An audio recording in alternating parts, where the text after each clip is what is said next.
Hello, hello. Welcome to the stream. David Snowpeck here from Snowpeck Games. Let me fiddle with the overlay for a moment. I see we've got a couple of eyeballs. Welcome, Ross. What kind of character are you going to get? Oh, it seems to be slow on spawning. I hope the overlay isn't busted.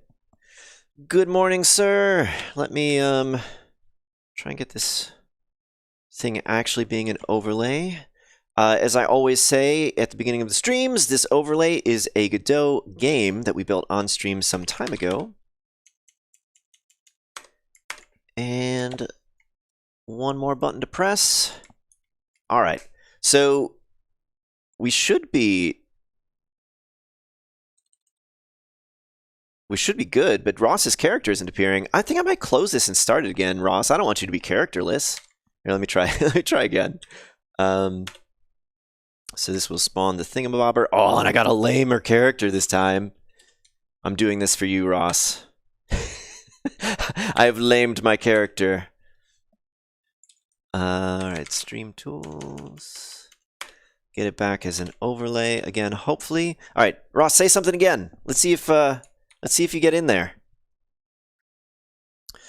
By the way, how is everybody doing? How are your projects going? I've been doing a lot of stuff. Oh, here we go. Here's Ross. Wow, you got a pretty nice one. A mohawk with like some fancy clothes and like a plate mail armor going there. That's pretty cool. But yeah, while I'm waiting for people to get in and for everyone to update me on their projects, Ross, it's been a while since we've chatted. Actually, how's bomb sorters going? How's your stuff? But yeah, while I'm waiting for other folks and Ross to let me know, I'll show you some of the stuff I've been working on. Over the Thanksgiving extended weekend, I was making this this little NES game.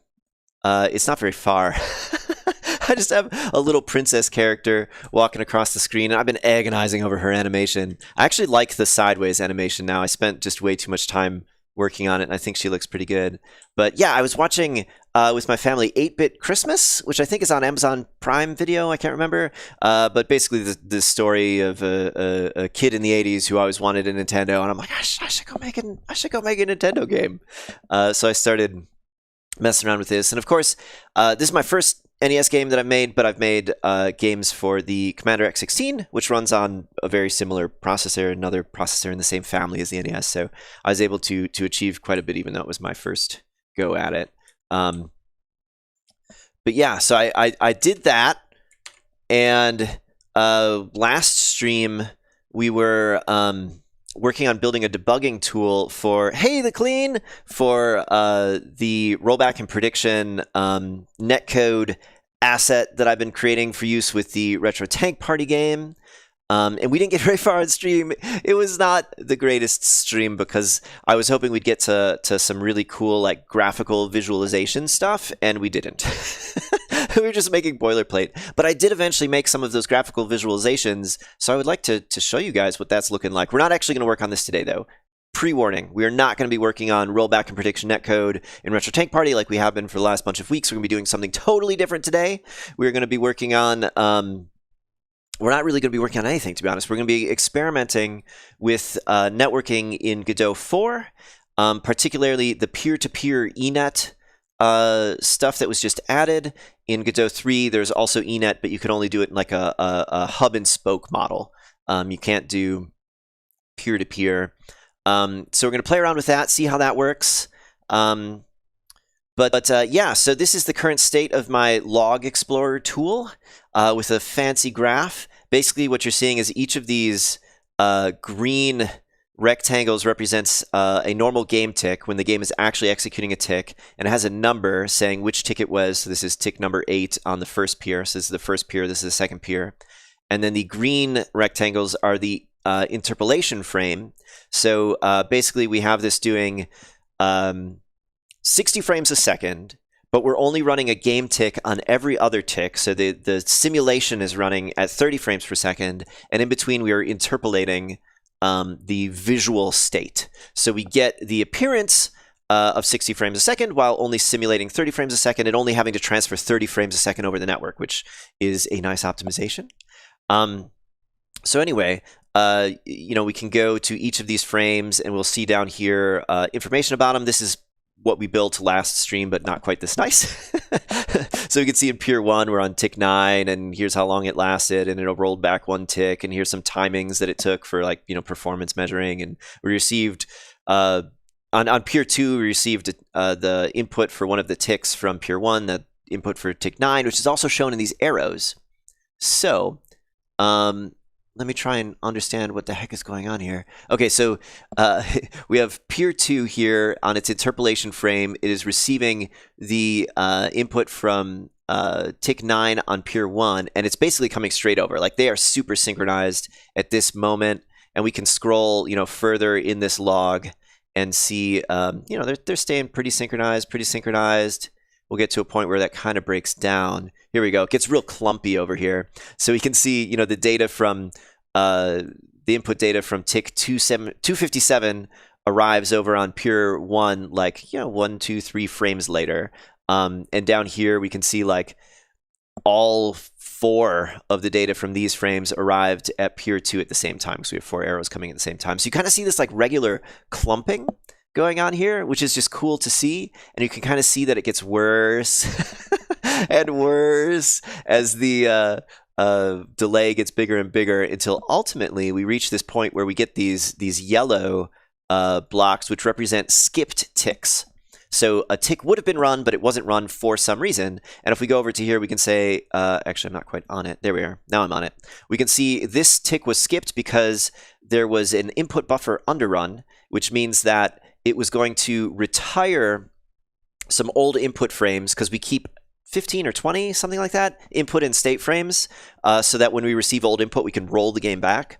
And if it is unable to retire these old frames, because we have a fixed size buffer, that's an input buffer underrun, and we get the little log message reason here, attempting to retire frame state 332, but input frame 333 is still missing input, missing from Piers 2. So basically we can't go on, so we skip a frame. And then we keep doing that for a little while. I think it's, oh, okay, so we actually got enough input. So these 2 frames, it still says input buffer underrun. But then on this one, if I can get right on it here, we actually have enough input to continue, but it waits for a little while to get some more input. It's waiting to regain sync because we don't want to just like stutter. So like, okay, we have enough input to run 1 more frame. So we run 1 more frame and then like, oops, we can't run any more frames. And so it does that for a little bit. Here we can watch it. Yep, still waiting to regain sync. And then you can see like all of these old frames from Pier 2 finally come in over here. They all arrive. Look at all those frames. And then on the next, we should do just like a ton of rollbacks, right? Because we just got all that input. Where can we see that? Yep. So it did 6 rollbacks. I guess some of that input was didn't need to be rolled back because it was beyond where we even got to in the first place. We only had to roll back 6 ticks, and then it's like, okay, we're cool now. We can start doing normal ticks again. Of course, because we stopped running ticks for so long, then this Pier now doesn't have enough input, and kind of goes back and forth, skipping some ticks until we reach kind of like a clumpy zone here, and then we're like back in sync again. So it's really cool to be able to see this visually. I haven't finished adding all of the things, but my hope is I will be able to get enough information in here that when weird things happen in the network, which there are still some like networking issues I need to figure out, mostly around like, why do we lose sync when everything seems like it should be fine? Why didn't we regain sync when it seems like we waited long enough? I'll be able to look in here and hopefully understand what in the heck is going on, because networking is hard, but I love this with the arrows. Like, it's this wonderful visual representation of what's actually happening that I was unable to get from like my big text logs that I was doing.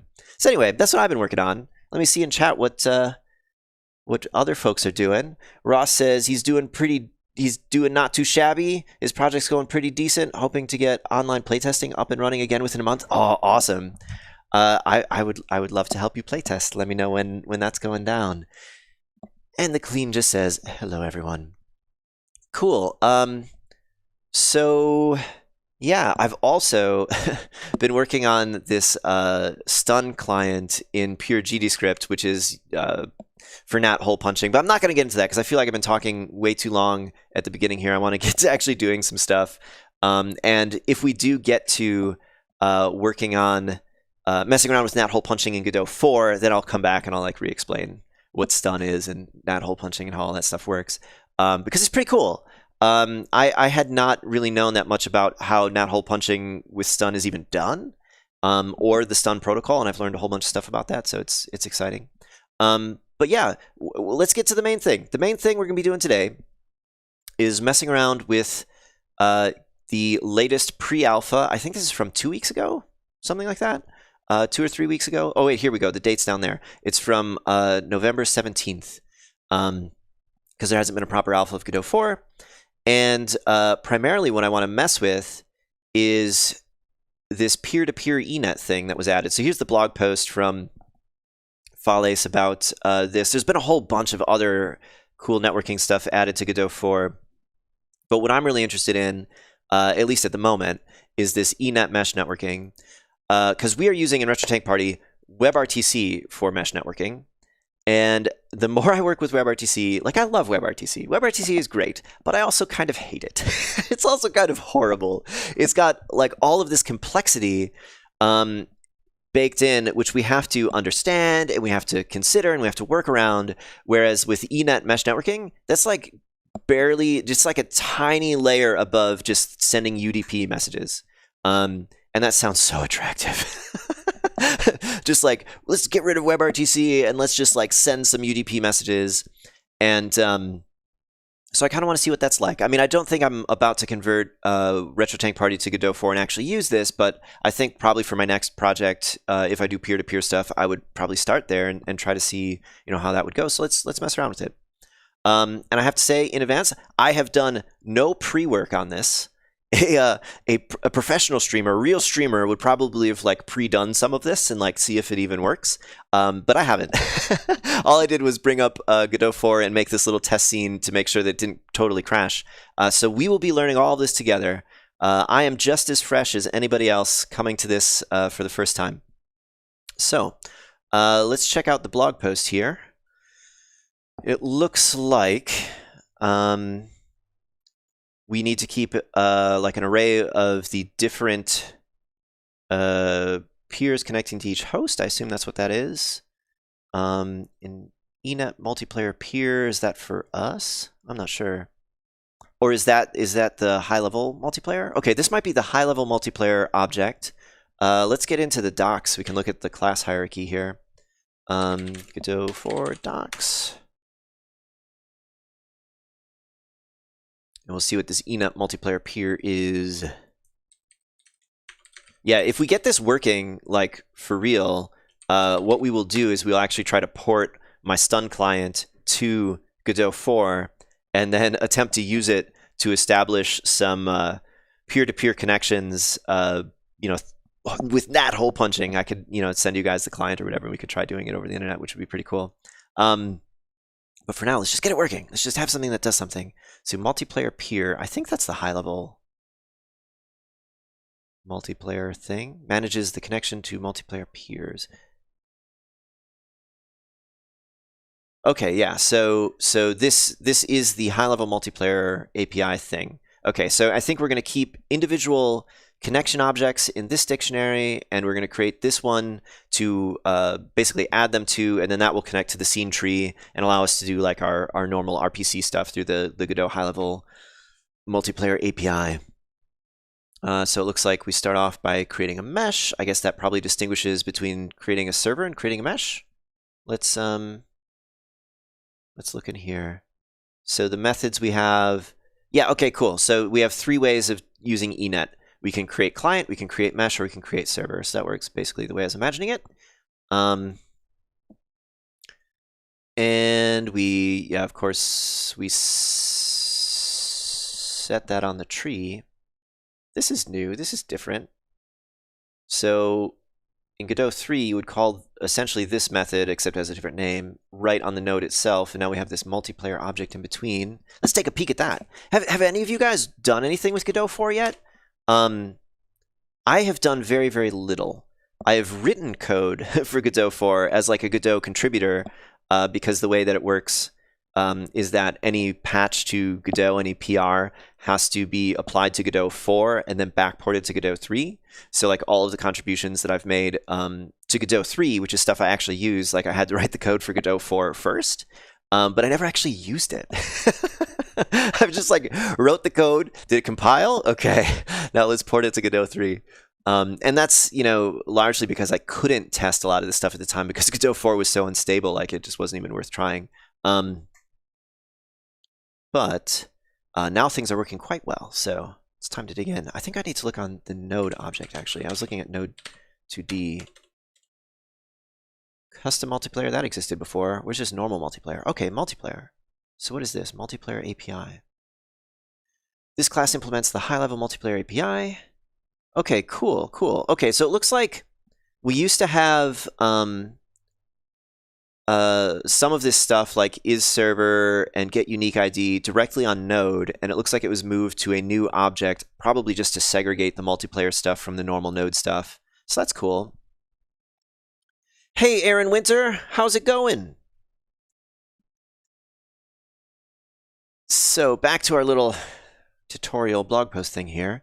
Here's this dictionary containing the remote peer ID is the key. When the remote address and the value, it also contains our own IDs. So we want to assign a port for every remote peer and make sure that the remote peer knows what port we've opened for it.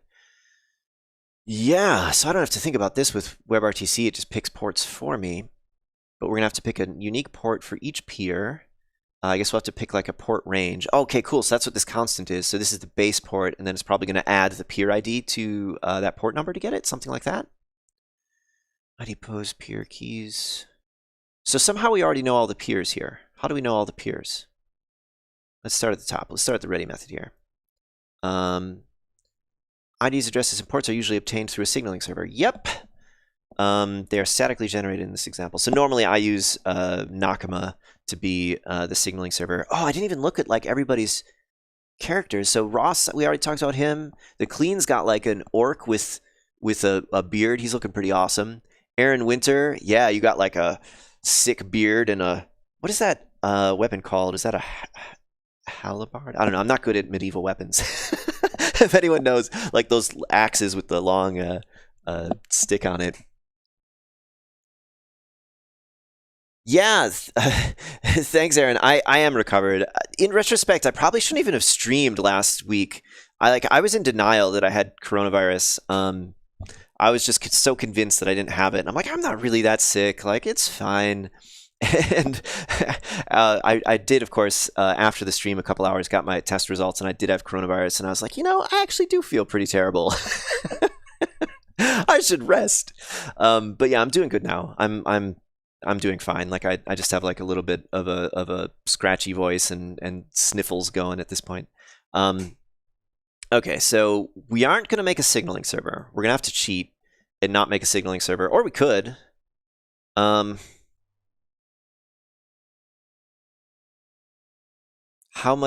is the quickest way we could make a signaling server without trying too hard?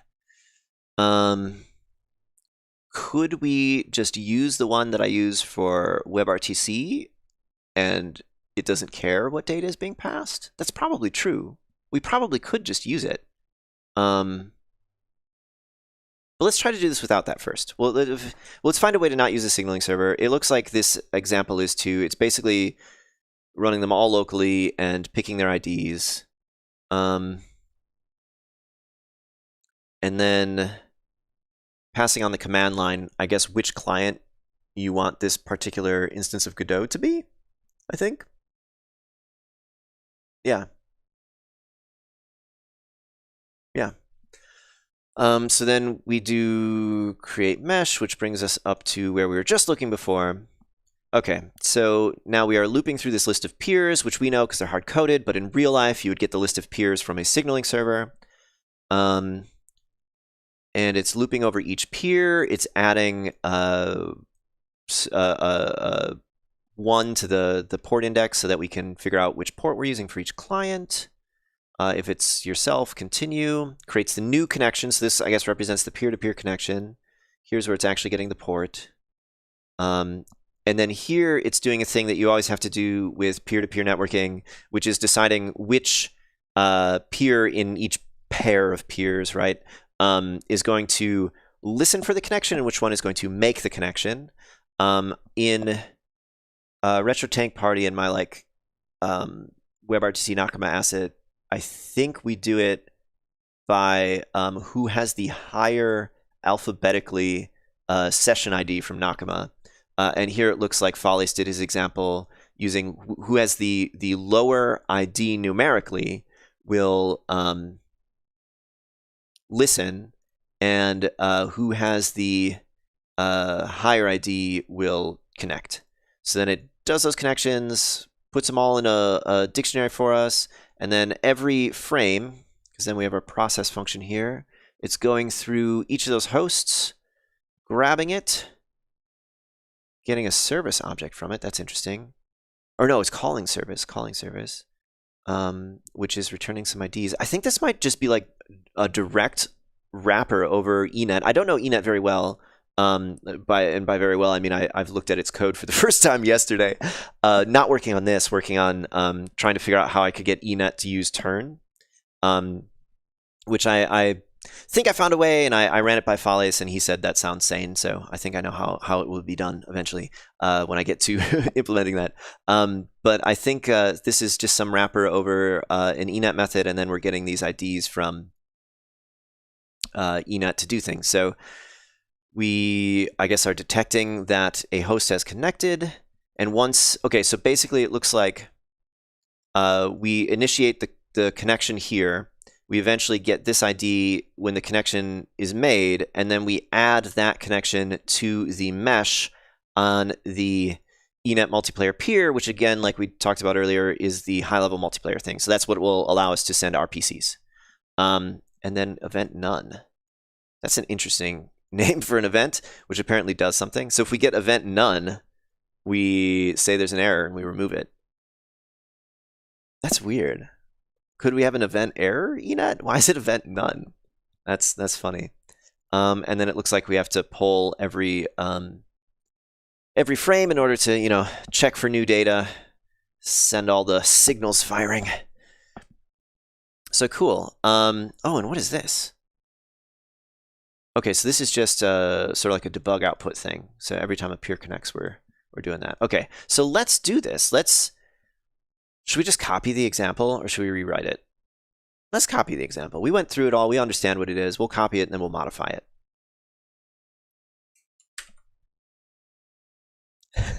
This all sounds like black magic still. I'm glad I got as far as I did with Nakama. ENet is some sort of standard or a Godot-specific thing. So ENet is a very commonly used networking library for games. I suppose you could use it for not games, but and it's integrated into Godot. Godot has a layer over it. So here's the actual ENet project page. ENet's purpose is to provide a relatively thin, simple, and robust network communication layer on top of UDP. The primary feature it provides is optional, reliable, in-order delivery of packets.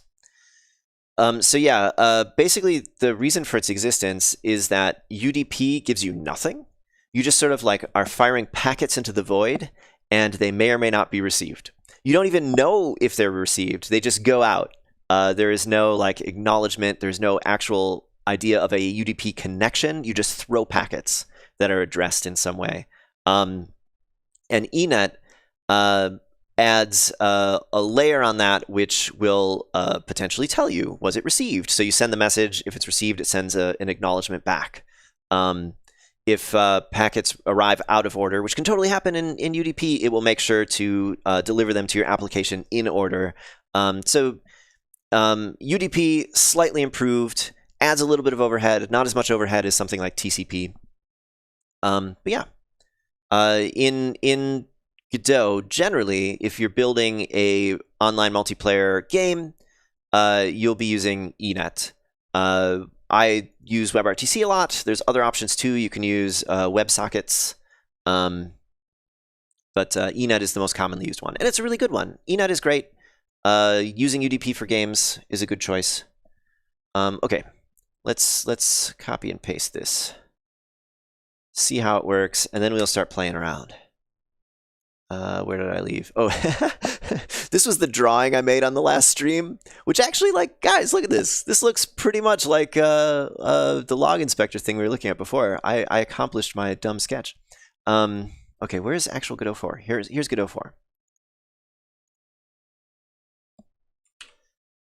I guess I need to keep this as node 2D. Extends node 2D. All right, we got some code in here. No errors are coming. It's interesting, like, how these subtle changes in Godot 4, like, affect my mood. Like, somehow, like, the slightly darkerness of the editor, just like, I don't know, it feels weird. It's like, here's the Godot 3 editor, and then we come over here and like, ooh, that's just darker. Particularly in the 3D view. Like, look at this, guys. Like, this blackness. Whoa. Whereas in Godot 3, it's like, yeah, this is friendly. This is a friendly place. This is a scary place. But anyway, on to more important things. All right, so we'll try to run this. I guess we have to run it from the command line because that's kind of how Follies has this set up. And it's set up to do 2 to 5? Okay, so the first argument passed in will be the desired ID 2. So no one is going to be peer 1? I mean, I guess that's a choice. That's a choice. So peer 1 in Godot has a tiny bit of special meaning in that peer 1 is considered the host. And I've always had a host even in peer-to-peer games because it's useful. There's frequently like things that you want to happen only one time. And how can you ensure that something happens only one time in a peer-to-peer network? Well, have the host to do it. You know, just pick a particular client. But it's weird. It's a little weird to not have a host. You certainly could. There's no reason that you need one. Okay, let's run this. So I guess I don't have this directory open. This is Godot 4 test 2, I think. Make it huge. Aaron says, right, how are you liking Godot 4 so far? I think 4.0 tries to look a little less like a toy and more like a tool. Yeah, I guess, yeah, I can see that too. I haven't done much with Godot 4. Like I was saying earlier, I've only ever written code for it. I haven't actually like tried to use it for anything yet. So we'll see. We'll discover together. So where have I got Godot 4 hanging out? I think that's here. Yeah. And we need to. We don't need to put this path on there because we're running it in the directory. But we do need to give it the ID. So, oh, and of course I didn't remove my test junk, but we don't really only care about the terminal here. So that was peer 2. Let's try doing peer 3.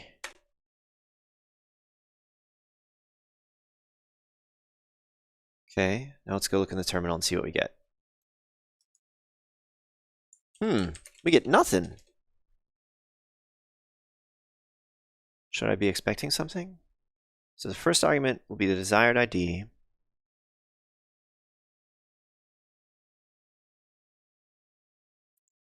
Or do I need to make a peer that's peer 1?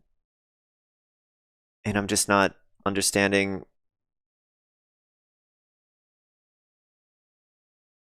what Follies has going on here. Not getting any output. They're still running. Or we need to bring up the debugger and see what's going on. I'm going to try and create a peer ID 1, but I don't know if that'll even work, given that it's not in that array.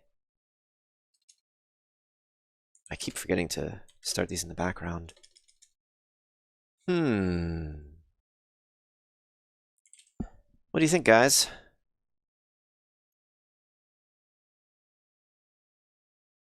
I'm not getting any messages whatsoever. It's starting on port 4333. I suppose my firewall could be blocking that port. That's something worth checking. But no output whatsoever.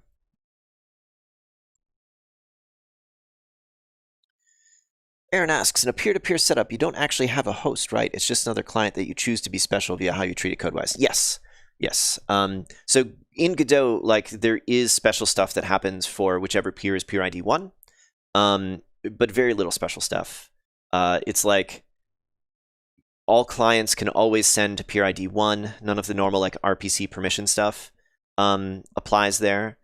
And I believe peer ID 1 can send to any other client, that none of the permission stuff applies there either. Whereas normally you would say a part of the scene tree is owned by a particular peer, and only that peer is allowed to send messages to that part of the scene tree, where those rules are just there's some exceptions for peer ID 1. But yeah, you're just picking one of the hosts to be peer ID 1. So what do you think, guys? Let's set some breakpoints, maybe? Although, how are we going to get the breakpoints if we're running from the command line? I guess, okay, I'll set some command line arguments in here. Where is that? Run, application config. Guys, what have you done to my settings screen? I don't know where the command line arguments are in here. I like that there's way less stuff cluttering up the settings over here. But I don't know how to set the command line arguments when I run something from the editor. What? Oh, oh, I see what you did here. Advanced settings. Let's click that. Here we go. There's all my old settings. Application run. Okay. This is usually where the command line stuff, isn't it? Or not? I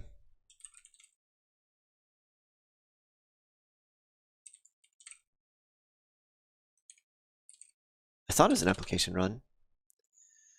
Main scene, blah, blah, blah, blah, blah. Config.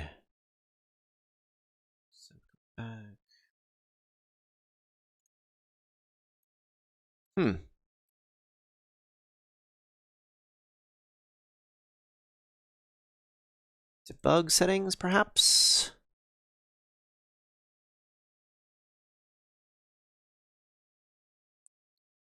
Okay, we're gonna Google. We're gonna Google it.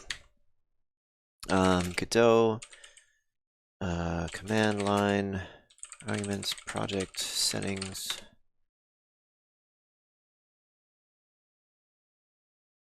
Yeah, this right there. I want that. Google knows.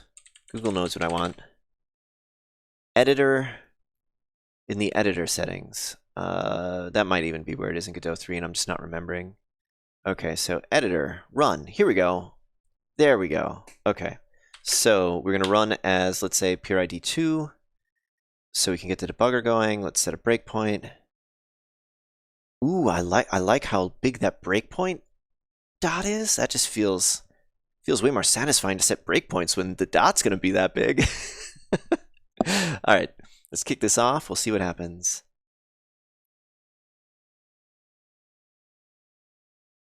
I don't know what it is, but like Godot 4 just seems to take a really long time to start.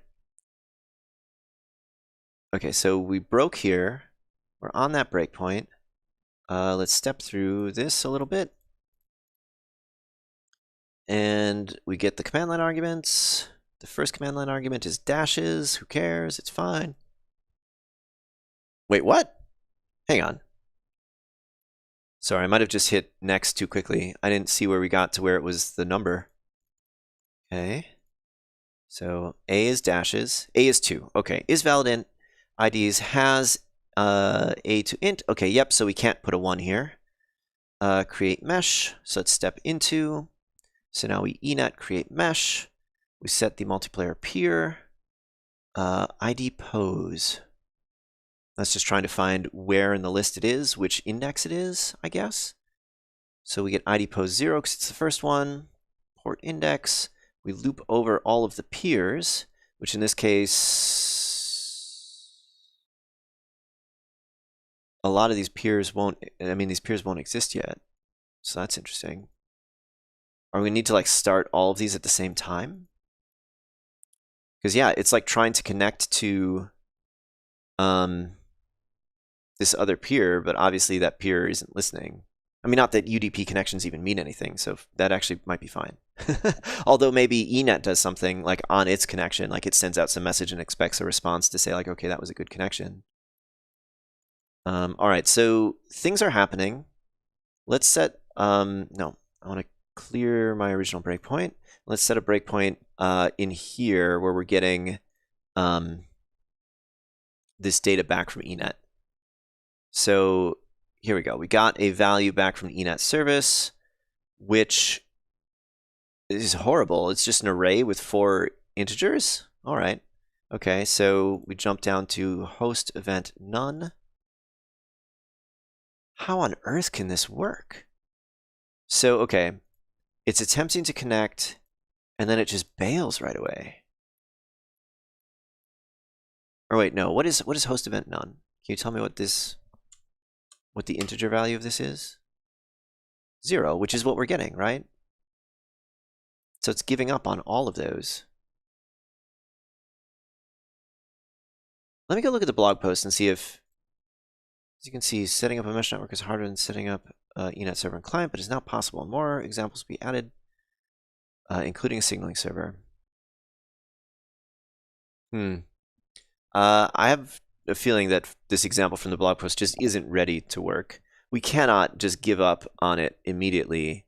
We have to wait.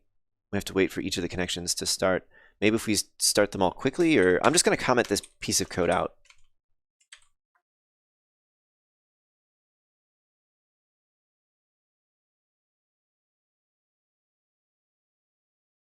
I mean, I guess we don't need this mesh hosts thing to exist if the connection eventually comes through. Okay, here's what I'm going to do. Let's restart this. We're going to set a breakpoint here. And I'm going to start some clients from the command line, and we're going to see if we hit that breakpoint. Come on. This one doesn't want to die. There we go. And we will do peer ID 3. And our breakpoint is never hit.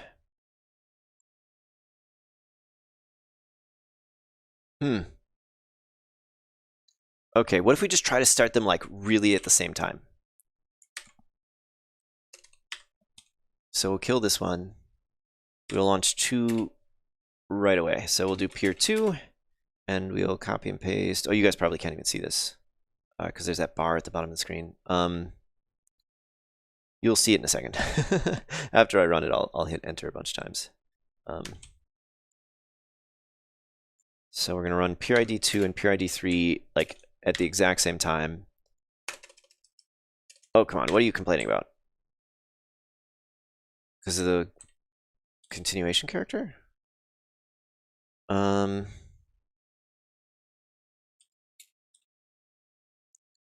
Work like that? No.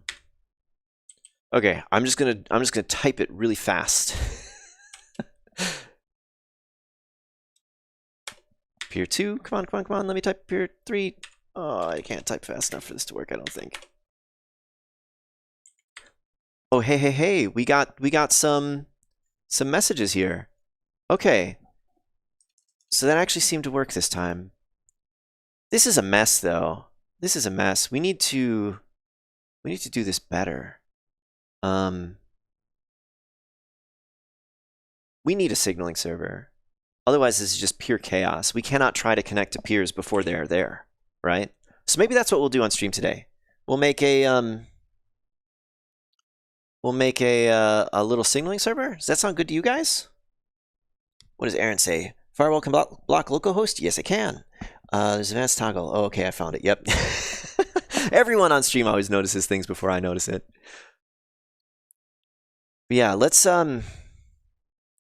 make a little signaling server so that this cannot be so chaotic. Let's make a signaling server in Godot. We won't try to do the Nakama thing that I usually do, just for simplicity reasons, and we'll make it in Godot 4. So that will You know, be another thing we can use Godot 4 for. Learn more stuff. So, let's start by making a tiny bit of UI. We'll delete all this junk. And I guess main is no longer going to be a node, it's going to be a control, or maybe we'll add a control to it. That sounds better to me, actually. So we'll add a control. We'll call it, I don't know, GUI. And actually, no, we won't make it be a control. We want to make it a panel so that it's nice and gray. Nice big gray panel. Which actually, that's a dark gray. Godot 4, you're very dark. Oop, why didn't that work? Why doesn't full rect? Is it because this is a node? Let me try, that should still work though, shouldn't it? That would work in Godot 3, I think. Let me just try it here. Or am I going insane? So here's a node 2D. Here's a control. And then we say layout full rect. No, it doesn't work here either. Okay, so maybe the top level rect needs an actual literal size? I don't remember ever doing that. Or maybe it's because I usually have my controls be their own scenes. And so then it works. Whatever. We will just literally do it. We'll give it a rect size of, say, 600 by... Come on, tab. Tab's not working? I can't use tab to go between the fields? Bug report. That's annoying. Let me go see, weird. The anchors are in a weird place for me too. Yeah, I think I'm just used to building controls as separate scenes. I'm just going to do that because then everything will work closer to the way that I really use Godot. Save branches scene. Save. We will then go to that scene. And now if I say center, it will center the way that God intended it. But of course, it's not centered over here. Let's try instantiating it. Of course, they changed, or not changed. I have a custom binding for instantiate when I use Godot, and it still puts it over here. Is that how this works in Godot 3 also? Just feels, something feels off to me with the way the control positioning is working. Let's try this in Godot 3 once. So we'll do the exact same thing. Let me change this to a panel. Give it a size 600 by 400 where the tab key actually works. And we'll make it a new scene. And we'll go to that scene and center it. Oh yeah, this has a much lower resolution, so that was probably a bad size. Whoa, and it changed too, okay. 600 by 400, maybe it doesn't have a lower resolution. Retro Tank Party definitely has a lower resolution. Okay, save that, come over here.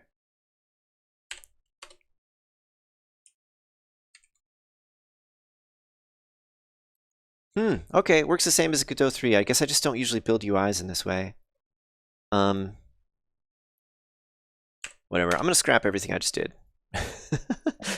Let's start back over here with the panel. I'm not gonna make it into its own scene. We're gonna go for simplicity, ugly simplicity. We're gonna go for ugly simplicity this time around. We'll just drag it in the middle, call that good. I just was looking for needs to be a canvas layer or a plain node, I think is apparent. Maybe, yeah, because I do usually put my GUIs on a canvas layer. Here, let's do that. Control A is not working? Okay, now it is. Canvas layer. Yeah, usually I have a canvas layer kind of in my main scene that everything else descends from. I'm pretty sure if we go to retro tank party, we will find something like that, but whatever. We don't need to look around for that. All right, so correct. Okay, cool. Canvas layer. Canvas layer was the thing. This is what I get for not starting a lot of new apps. I'm very persistently working on retro tank party for months and months and months. All right, so we're going to build a simple GUI. We are going to add a button. This button is going to be the start signaling server button. Start signaling server. We'll just put it somewhere. And it is going to launch a WebSocket or something. Maybe not a WebSocket. We don't need to do a WebSocket. This doesn't have anything to do with the web.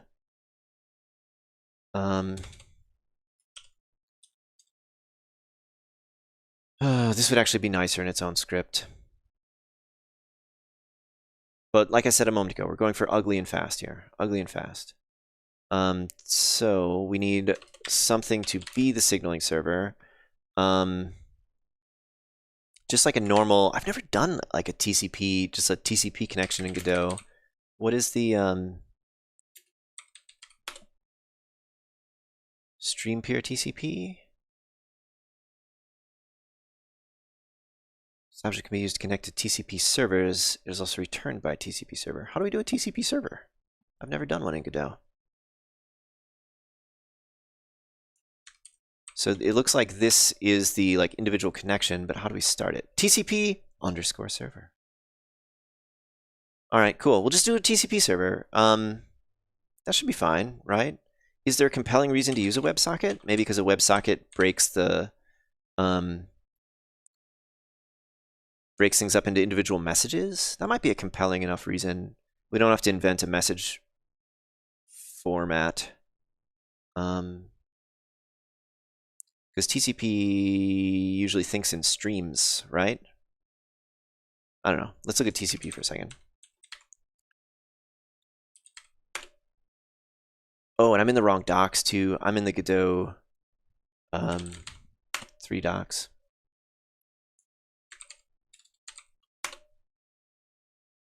Okay, so it's still TCP server. We say we're listening, take a connection, we get a stream peer TCP. How do we read from it? I guess, okay, it's a stream peer, so we read from it the same way we just like read bytes. Yeah. Okay, maybe WebSockets is the way to go, because I don't want to just be reading bytes. I want to send like JSON messages or something. Let's do a WebSocket. WebSocket client, WebSocket server. Okay. So we'll do this because when we read from it, let's just look at how we read from it. It's a packet peer, which is get packet, put packet, right? Yep, get packet, put packet. Okay, WebSocket it is. Let's see if anything's going on in chat here.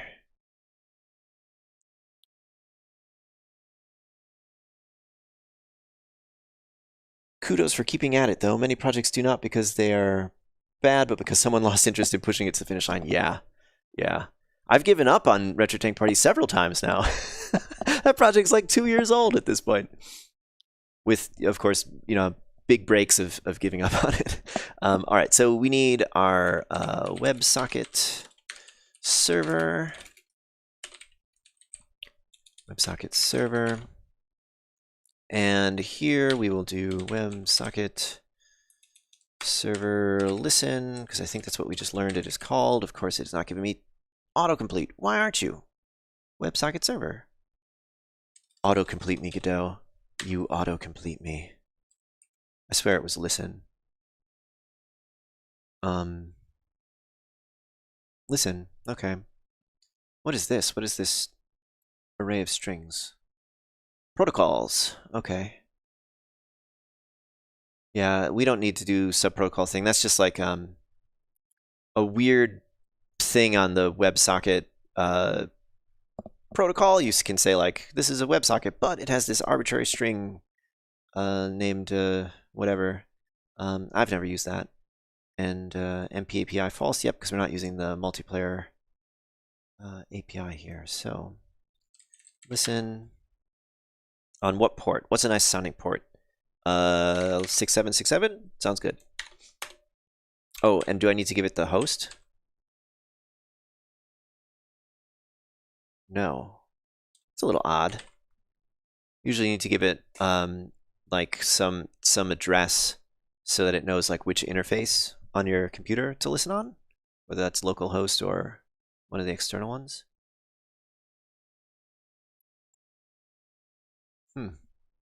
Starts listening on a given port. So I guess we don't know what interface it's going to listen on. We'll check once it comes up. Oh, and of course I typed the object name and not the variable name. Okay. So we are listening. I assume we need to have connected to some signals. Put the signaling server stuff first because logically it comes first. WebSocket server, connect. What are our signals?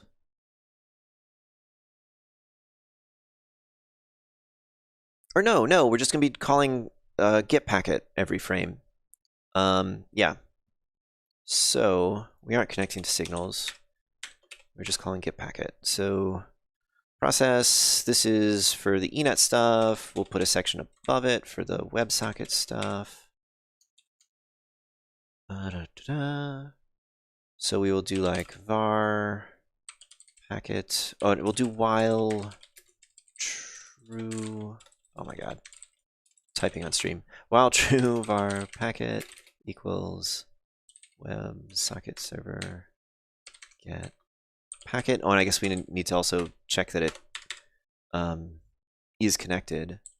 So perhaps we'll just abuse our while loop here and say WebSocket server is listening.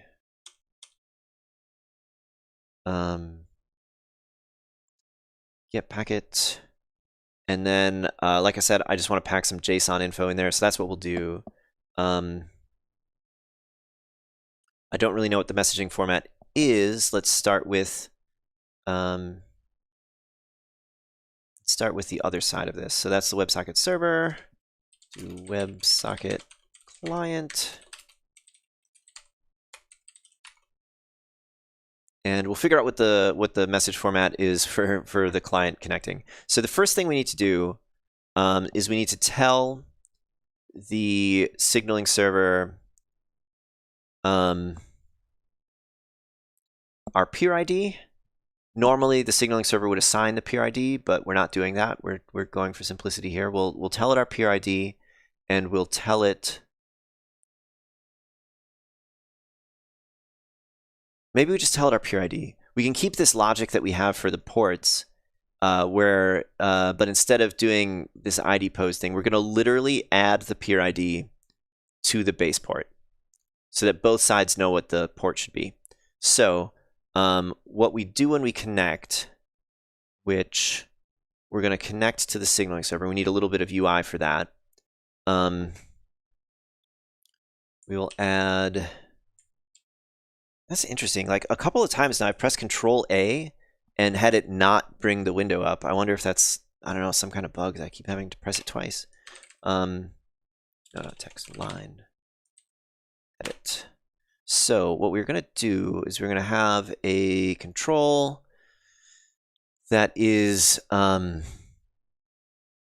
peer ID, and we're just going to always connect to localhost for simplicity. So yeah, we just need a label saying peer ID, a button. We'll connect to localhost. If we do end up trying to do this over the internet, like with stun, then we will add a field for IP to connect to the signaling server. Because yeah, the signaling server will need to be public, but then the rest of it can do NAT hole punching. Okay, peer ID,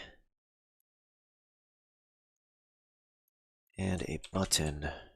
Yeah, seriously, I had to do it again. I had to press Control A twice. This will be connect button.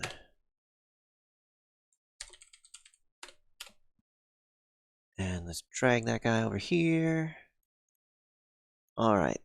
And is there some stuff we can do to line edit that makes sense here? Nah, I don't think so. So we need to wait for this particular button press. And here we are going to get that peer ID. Say my ID, and I didn't put any of this stuff in variables, so say on ready bar. Oh, and I didn't name this. Peer ID field. Peer ID label. Okay, new Godot 4 thing. On ready is different now. How do we do on ready? Is it in annotation?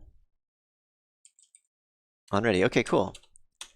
Peer ID, and we're gonna grab peer ID field. There we go. Cool. Can I do that on one line, or do I have to do it like that? Because like, I like those all being on one line. It kind of seems just excessively long to have them on two lines. We'll try it. See if Godot yells at me. Peer ID fields. Didn't I call it peer ID field?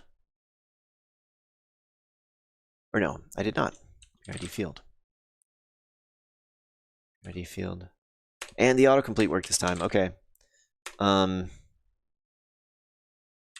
we need to convert it to an int, which we're not going to do any validation. We're just going to assume it's good. And we need to connect via our WebSocket client to, oh, not that kind of connect, not connect to signal, connect to URL. I guess HTTP 127.0.0.1.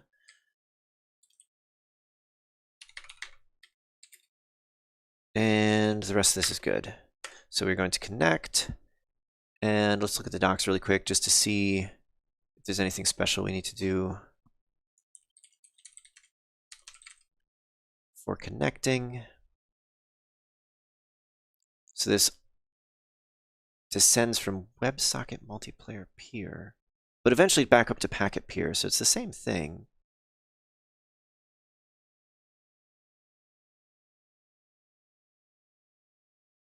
Oh, interesting. Okay, so this is if you're using a WebSocket to run multiplayer. And again, I'm in stable. How do I keep getting to stable? Let's get into master.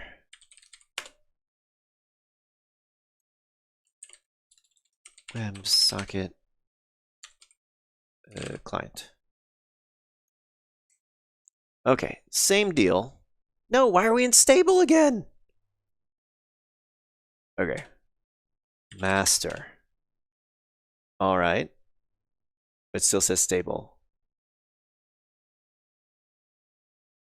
Latest.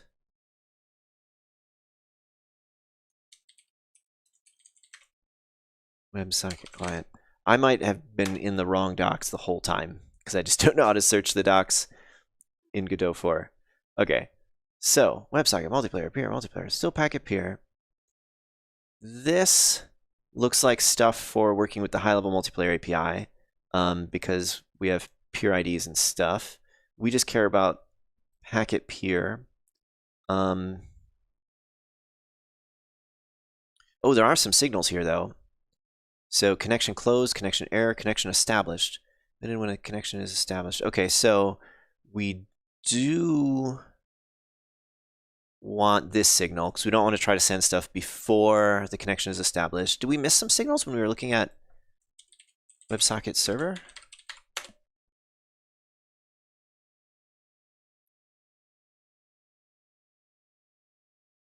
Client closed, client connected.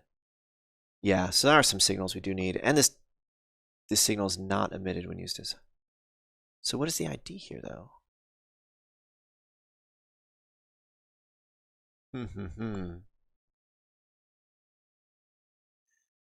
Aaron says, "Are you just playing around, or is it an evaluation for whether or not it's worth using for an upcoming existing project?" Really just playing around. I'm very curious about how the ENet peer-to-peer stuff works, because if I had it right now, I would consider using it. Because we're using WebRTC for peer-to-peer, and there's some like flow control stuff that's been driving me crazy.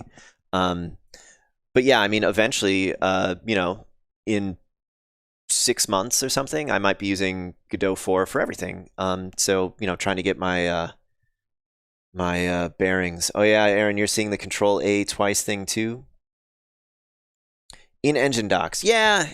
I don't know why, but I just do not like using the in-engine docs. I should use them.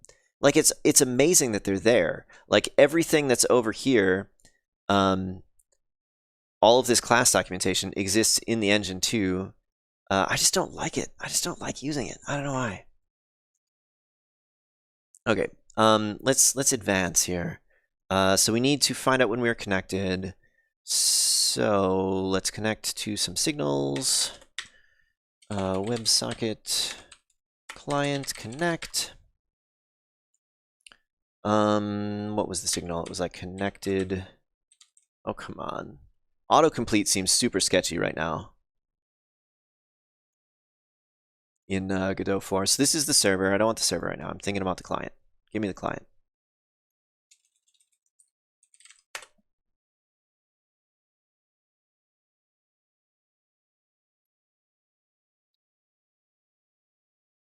Connection established. Okay, connection established. Connection established. Ooh, and I get to use the new syntax for this. Yeah, because I don't do self anymore. Or I guess I still would do self to refer to the method. So on WebSocket client connection established. That feels nice. That just feels nice. Okay, so I'll put it below here because it's kind of like the next thing that happens here. On WebSocket client connection established. And we get a string, which is the sub protocol, which we aren't going to use, but that's fine. What did I do wrong? Oh, this is what I get for switching between programming languages all the time. Okay. So the connection is established, and as soon as the connection is established, we want to tell the WebSocket, the signaling server, what our peer ID is. So,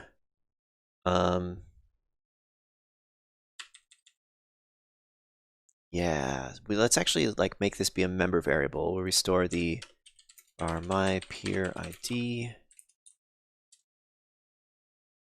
And here we will do my peer ID. Now we'll put a packet, which is going to be a JSON message. We'll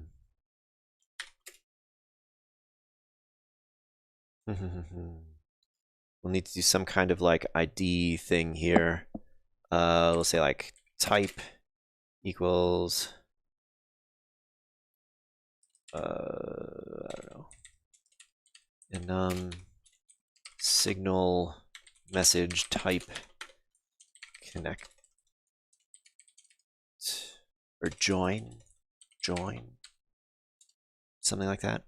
We're going to do the most minimal thing that could possibly work. It's going to be missing like a lot of the things that a signaling server would normally need, which is like the whole life cycle that we need to join, we need to leave, we need to send new information if our network details change.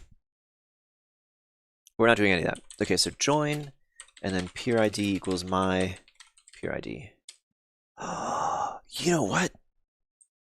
This would be fun to play with too, because can't you do like closures? Can't you do anonymous functions in Godot 4? I swear that's a thing now. Godot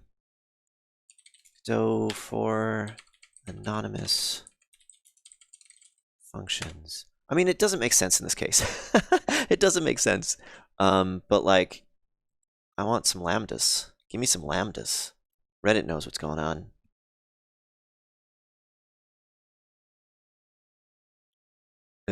I would like to go to that link.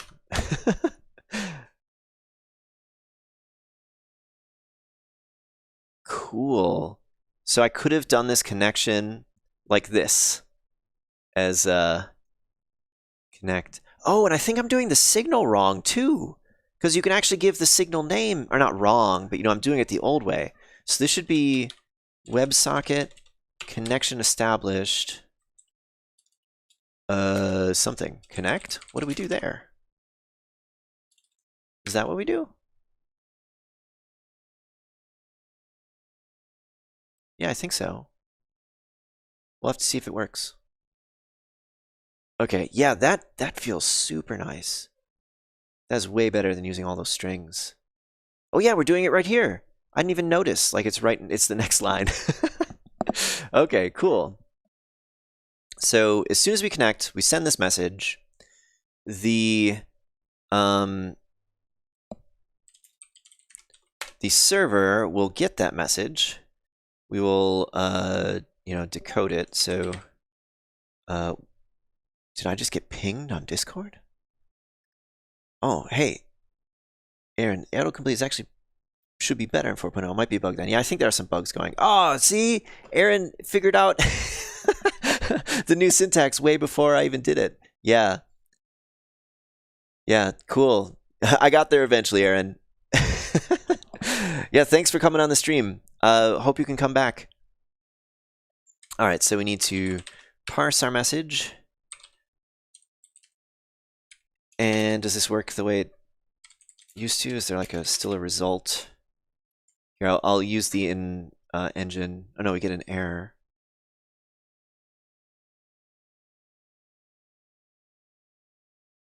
Result can be retrieved doing get data. That's just weird. I thought there was like a JSON result object. Or, I mean, I know there was a JSON result object. But now, oh, and I actually have to new it? I have to new this up? Oh, okay, so that's why we don't have a result object. Okay, so this works totally differently. Do we still have print? Do we still have a static method for print? Or no? It seemed to be okay with, where was the other bit where I used JSON? Over here, JSON print. Okay, so based on the docs I just read, it should actually be new stringify. Oh, but it doesn't like that. Invalid argument for part. Okay, it doesn't like this.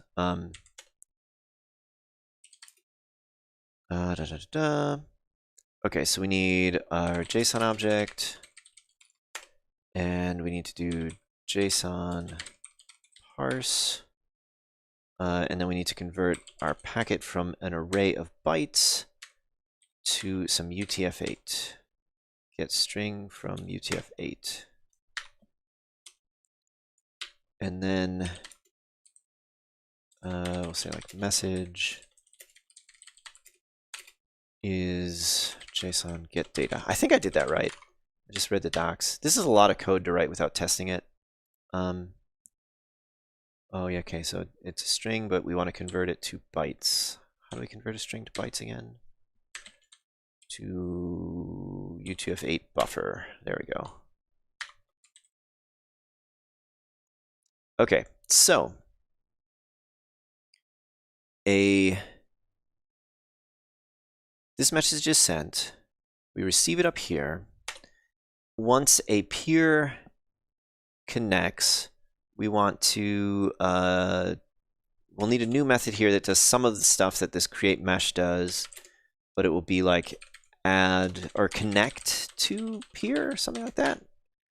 And we will give the peer ID,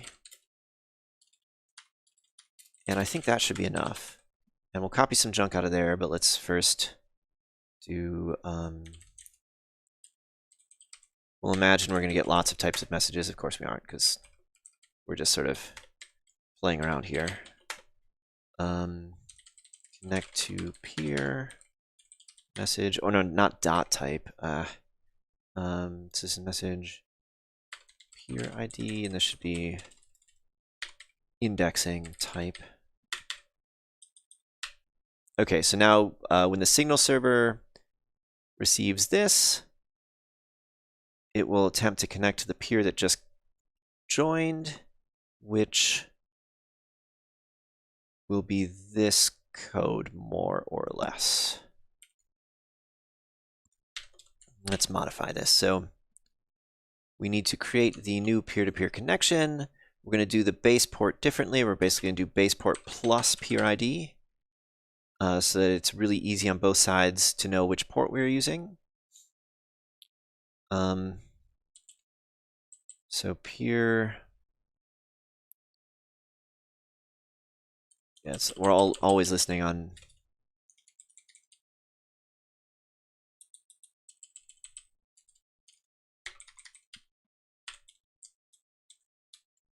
We're always listening on localhost.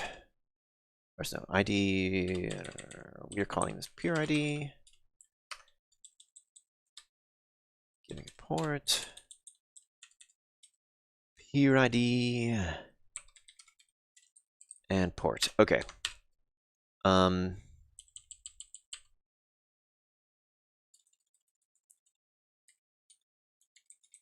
Yeah, if we actually do get to messing around with stun and NAT hole punching, we need to change all these addresses.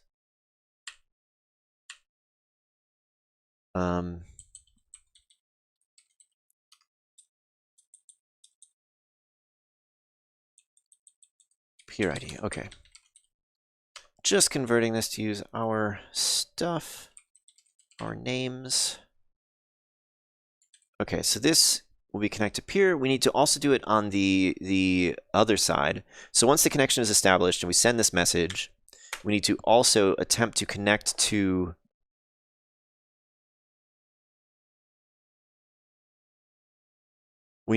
all of the peers that are there. So we do need another message type. So join, we're saying I am joining. The other message would be like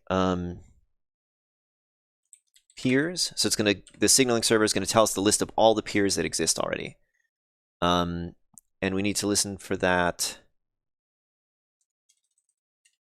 while WebSocket client is connected. We'll do a very similar thing. In fact, we'll just copy a lot of this code. So this is the signaling server. Signaling server. This is the signaling client, we'll call it. Too few arguments. Okay, what arguments go on here? Oh, that's the other kind of connected. Okay, back to the docs.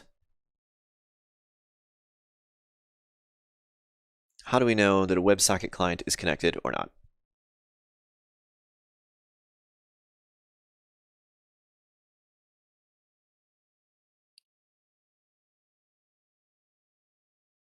Or should we listen for the data received signal? That might be better.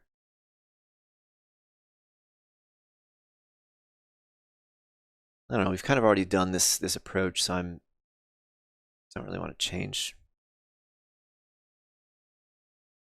what we're doing. I just want to get this going. I want to get this going. Get connected port.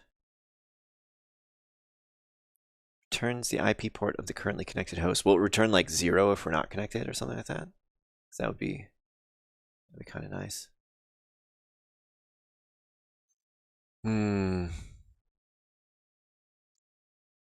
No, I'm starting to feel like maybe we should actually do the signal. So emitted when a WebSocket message is received. The signal is not emitted when using as a high-level multiplayer peer, which we are not, so we're good. And does the server do the same thing? Should we convert the server to do that too?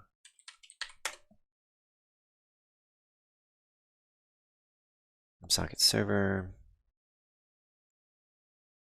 Data received. I don't understand this ID though. What is this ID? If it's not in high-level multiplayer mode, what is the ID?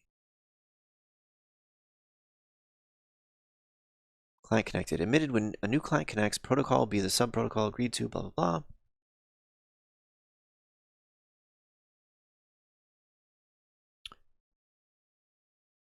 So get peer address. Okay, so it's an arbitrary ID on this connection. And we can get information by doing get peer, has peer, all this stuff. Interesting. But it's not a peer ID in the high-level multiplayer sense because well,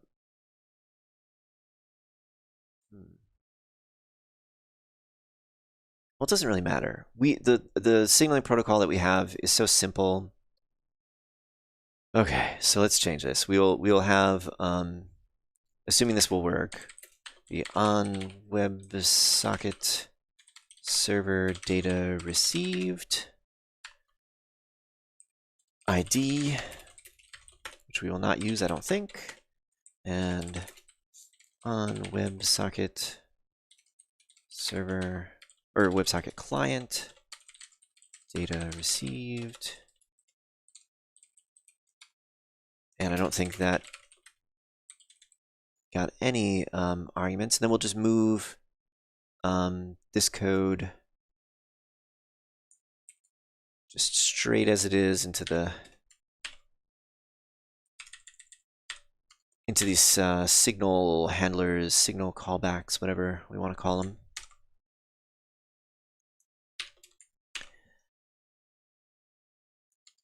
All right. How are we doing on time here, guys? Time flies. 45 minutes left. Depending on how this looks, I do really want to try my stun client in Godot 4. Like, I really do. So let's give this, like, I don't know, 15 more minutes, and then I'm just going to try porting that to Godot 4 and see how it runs. And that'll give me an opportunity to geek out about nat hole punching and stun and all that stuff. So we're not expecting a join message. I'm expecting a peers message, which will contain a list of peers, which we're going to loop over for peer ID in message peers. And let's give a little structure to this.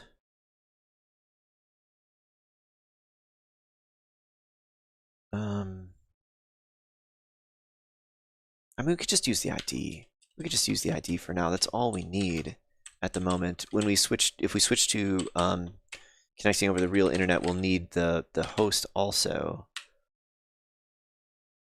But this should be fine. So we join. We tell the client that's acting as the signaling server. Wait, am I conflating things here? So the signaling server isn't necessarily on the peer-to-peer network. Like, maybe its job is just to tell all of its peers this peers message. Okay, so how do we send stuff on this WebSocket server here? Put packet, I imagine. But who does that go to?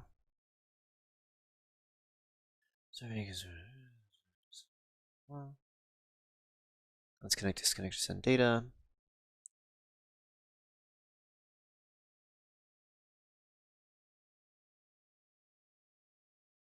So we need to pull it, fine. Let's disconnect to receive the appropriate signal.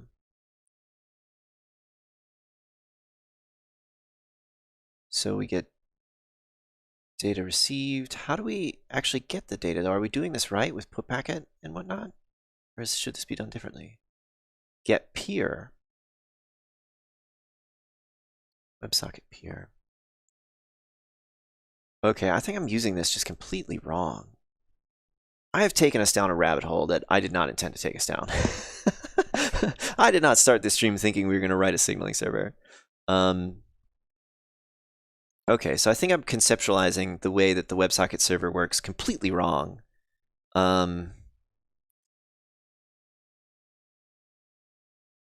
We need to The WebSocket server actually has several independent connections to each of the peers.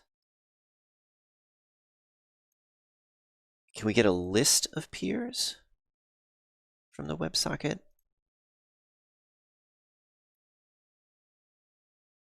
Server is listening has peer. No, we're gonna need to keep a list of peers. Oh, jeez.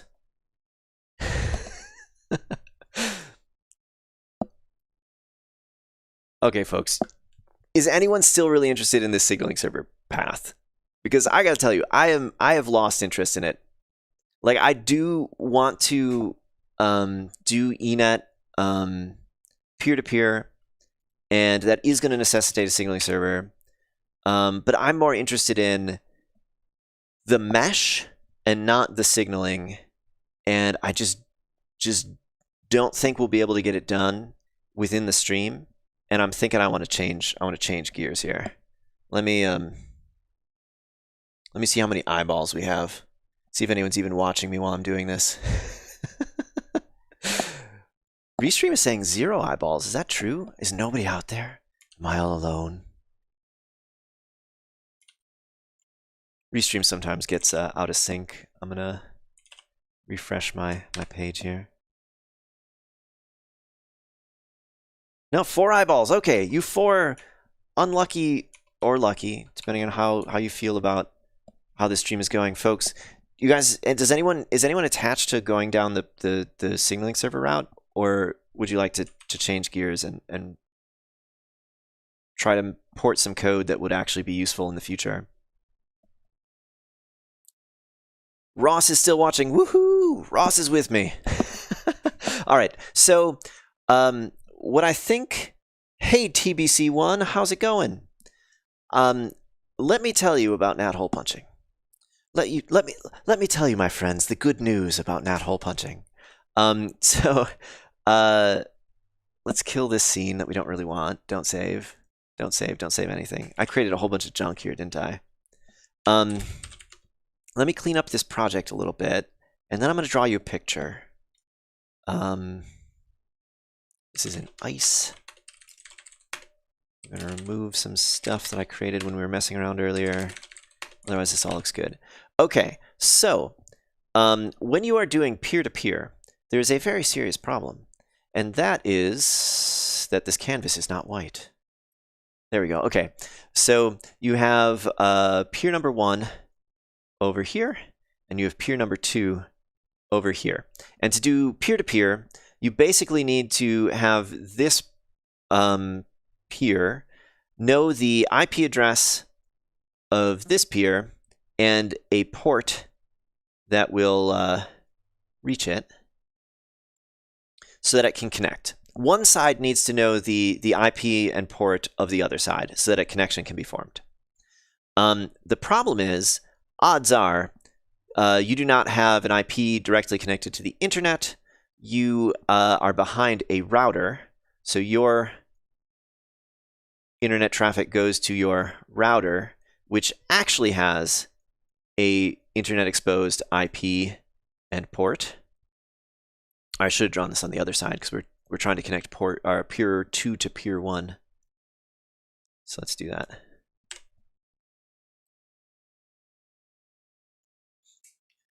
And if you attempt to connect to the router, it will not necessarily travel from the router to this peer. If you want to have a particular port on the router map to a machine behind the router on a particular port, you need to like log into your router and set up port forwarding and say, if traffic comes in on the port 6667, send it to this internal IP on port, I don't know, 5000 or something. And asking the players of your game to go set up port forwarding is just not a thing that's ever going to work. The amount of people who have the technical knowledge to do that right, and like routers are annoying. Like, have you ever configured your router? It's a pain. So one solution to that is a technology called UPnP, which actually lets this computer like send a message to the router and ask it to set up port forwarding for it, which sounds fantastic, right? Like you have your game, just like call the router, set up port forwarding. Okay, we know what port is available, and then connect on that port. The problem is UPnP is generally considered insecure, and you should disable it on your router like right now. Go turn it off. It's a bad idea. I mean, it's a great idea, but in practice, like it means that like a virus on your computer or something could talk to your router, tell it to open up a port, and now some attacker from the outside can connect directly to your to some port on your computer. It's a bad idea. So while it is a potential tool in your tool belt, it is not the best one. But I honestly, though, like, there's no reason not to try it because you're not responsible for your players having a bad router configuration. So the other way to get across NAT, what this is here is this is NAT. So you have the external IP, which is something, and then an internal IP, which is probably 192.168 something, but could be a bunch of other different possible internal IPs.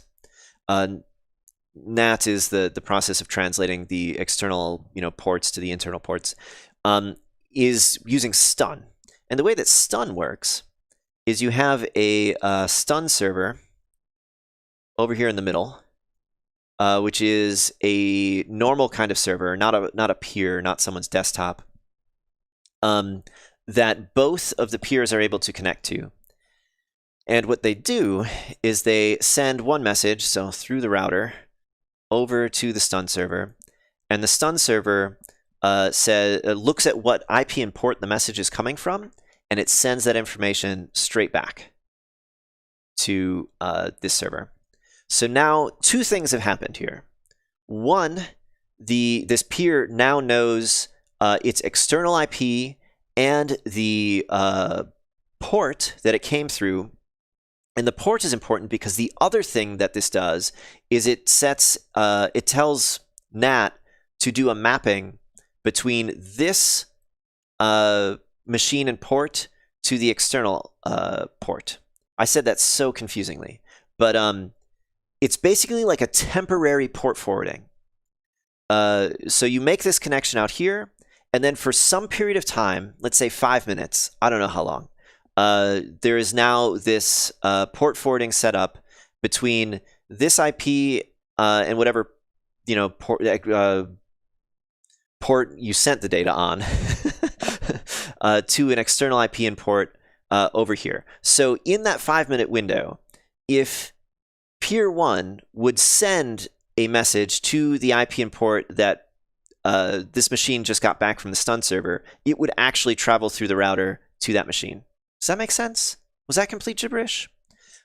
And that port forwarding, that mapping, will remain active for some period of time since the last time data was sent over that connection. And I just made up 5 minutes. I don't know how long. I think that depends on like how your router is configured and like other voodoo. But assuming you use it right away and you use it consistently, like you don't stop sending data over it, that port forwarding will stay active for some period of time. There are types of NAT. Here we'll draw like a NAT barrier between these two hosts. There are types of NAT where this trick doesn't work. It's symmetric NAT, where just making this initial connection doesn't create that temporary port forwarding. And for that, you need to use a different type of intermediate server, a turn server, which turn is actually just an extension on NAT, like an extension on the non-NAT words. I'll say the right words here. Turn is an extension of the stun protocol. So turn is basically some extra message types and attributes for the stun protocol that allow you to set up a relay. So there's like a special message that you would send to the stun server, which says, allocate me a relay. And then the turn server will say, okay, I made you a relay that exists at, this, why did I write a 1? This IP and port, that if you now send data to this allocated IP and port, we will forward it to your actual destination where you want it to go. Yeah, that is stun and turn. That is it in a nutshell. Let me know if that was gibberish. Ross says, if a virus already has that level of access, it might not matter whether UPnP is on or not. So I don't know the details of UPnP very well, but my understanding is UPnP works by sending a broadcast message, which on Windows, I think any application can do? I'm not sure. I also am not very knowledgeable on Windows, to be honest. But like, I don't think you need to have special like access of any kind to try to do UPnP. I think you can just start sending like a special kind of broadcast message, and it'll work. But yeah, I don't know the specifics. I probably shouldn't get too deep into something that I'm not super knowledgeable about. Anyway, so stun. I started working on a stun client in GDScript, and it works in Godot 3. We can test it real quick. There is no visual. That's just going to be blank, but it prints some stuff to the console, and it formulates a stun message, sends it to a stun turn server that I set up, and we get the response, which you can see printed out here. Like, we sent this binding request, which is basically that simple kind of request where it just echoes back to us our IP and port. And you can see here it says, okay, this is your external IP, this is the port the data came in on, and then if we act quickly enough, we can just start using this IP and port to receive messages, right? And there's a bunch of other junk that comes back from my stun/turn server. It sends the mapped address in two different ways, XORed and normal. The XORed thing is actually interesting. The reason that exists is because some NATs will see the external address in the message and then rewrite it, because like, oh, that's one of those external addresses. I want to turn it to the internal address, which defeats the whole purpose, right? So there's a way of encoding it where it's XORed with a specific value so that it won't get rewritten. And then there's the normal way, and then it gives a bunch of other junk about itself, like, okay, this is where the data came from. It gives like a little message saying what the server is, coturn, blah, of fingerprints. So you can do like a integrity check on the message. And the code for it is pretty simple. I just have a class to identify these transaction IDs, because that's how you know like that a response is associated with a request, that it has the same 96-bit transaction ID. All of these things in here are stun attributes. Stun is a binary protocol, so these all get encoded in a kind of like binary way, which has some properties. It's all like aligned to 4 bytes, and so if an attribute is shorter than 4 bytes, it has to write some padding and some other junk. But basically, I have a class for each type of attribute that comes together down here, where we are basically saying like, okay, here's each of the attributes organized by their type, where their type is just a 16-bit number, because again, it's a binary protocol. So there's a big list with the IANA, the IANA, of all of the different stun and turn, because again, turn is just an extension on stun attributes. And so a message, has a type, has a transaction ID, and is a collection of attributes. And so I wrote this in GDScript for Godot 3, and I don't really have anything to use it for in Godot 3. I mean, you could still use it in Godot 3, actually, if you were going to do like your own networking, like just opening your own UDP connections. I guess sending your own UDP messages aren't really connections in UDP. But you wouldn't be able to use it with the high-level multiplayer API, because there is no way to do peer-to-peer in the high-level multiplayer API outside of WebRTC in Godot 3. However, in Godot 4, like we've been trying to make work through the earlier part of the stream, you can do the high-level multiplayer API peer-to-peer using the ENet peer-to-peer mesh stuff that we were messing with. So I really want to have this in Godot 4 for whenever it is that I actually make this junk over here work, so that we can do some NAT hole punching, so we can directly connect over the internet. So I am going to make a new branch of my eventual ice implementation. Right now it just does stun for Godot 4. We'll call it, I don't know, Godot 4. And let's open up this project. Ooh, what's going to happen to my project? What's going to happen to my project if I try to open a Godot 3 project using Godot 4? Let's all find out. I guess we have to go back to the project list. Let's import our project. That's over at Games, Ice. And will it crash? Will it explode? Will it do nothing in particular? Okay. Looking at the code, we get a lot of errors here. But did this like basically work? I'm honestly surprised. I was expecting an explosion. And so if I try to run it, will it just like give me an error on the GD script? Yep, just gives me an error on the GD script. Cool.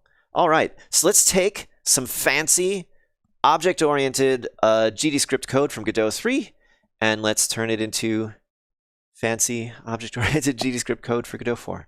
I'm going to start by commenting out almost everything, and we're going to work through this piece by piece, uncommenting bits as we port them.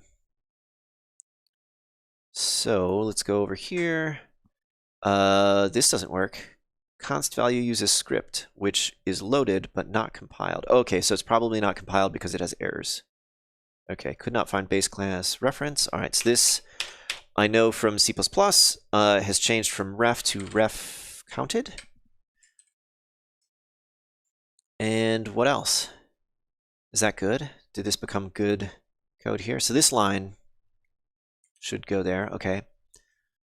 Could not find type message. Okay, cool, because we haven't made that work yet.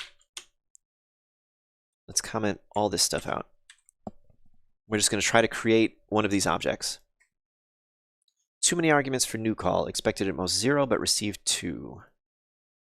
Did constructors change? Oh, because we didn't bring this one. Okay, cool. So stun client, all we have right now is the transaction IDs. So let's see if the transaction ID class works. Stun client, transaction ID, new random. We'll make a new random transaction ID and print it out. And if that works, we are on a good start. Let's run it. It does not work. Stack Overflow. So it's recursively calling toString, which is a little interesting.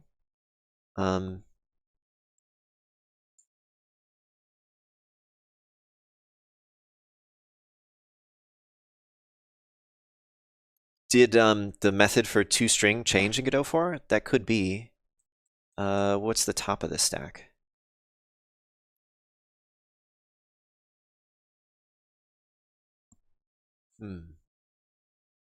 Okay, let's just remove one of these. I did it for consistency because I have another class in here that uses toString as well as the internal underscore one. So the underscore one is supposed to be what happens when you print something.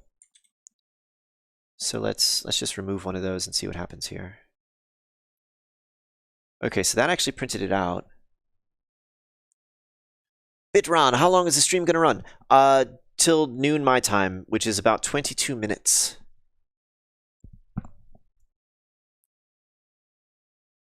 Yeah, I don't know what the deal is here. Why that led to recursion, but we'll just keep this way for now. That's fine. Let's test out some of the other methods here. We will make a transaction ID 2, which we will say new from string, or is this some from string? Yep, from string. Transaction ID. See that that works. Print that one out also. And then I think, I don't know, we can move on from transaction IDs. Yeah, cool. All right. Now, let's make the stun client exist, which will still leave these attributes commented out for now, since most of this is attributes. Most of the stun protocol is attributes. And I will just uncomment everything that has to do with the message. I'm sorry, not message, the client class. Whew. Sorry about that. All right, so we have to not think about messages because that class doesn't exist yet. I guess, yeah, we'll just get rid of these methods too for now. See if the rest of this works. So we do need to connect to this signal, which we know how to rewrite that from what we were doing earlier. We can refer to the signal as a variable and connect and refer to the method that we're connecting to it as a object as well, which, yeah, we won't actually have this do most of this yet because this stuff depends on, oh, it all depends on the messages because we're using the type. Okay, never mind. We'll keep that commented out for now.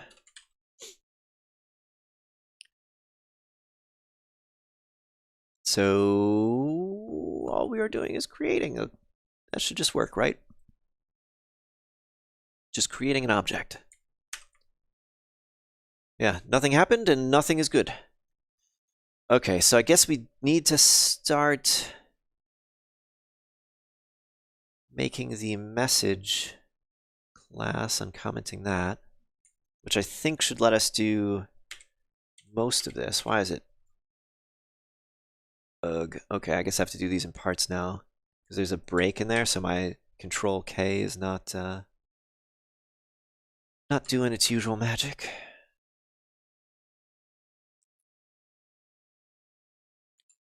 All right, so here's the message type. Let's see what errors we get. Pool byte array. I know, again, from C++, this has been renamed to packed byte array. Packed byte array. And everything that has to do with attributes needs to be commented out.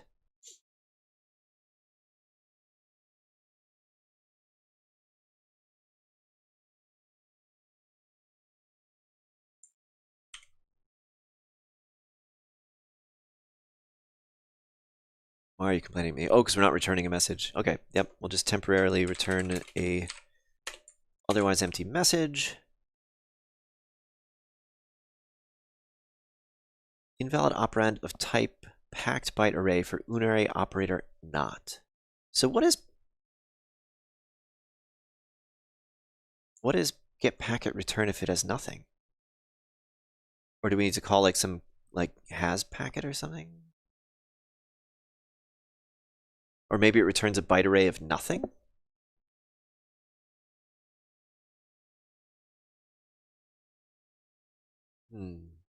Get packet error.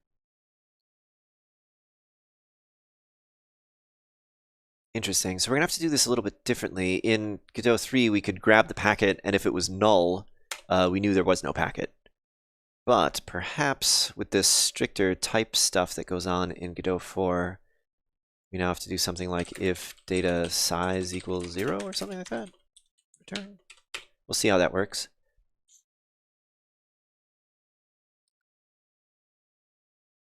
Right. Okay, so attribute classes doesn't exist because we don't have attributes yet.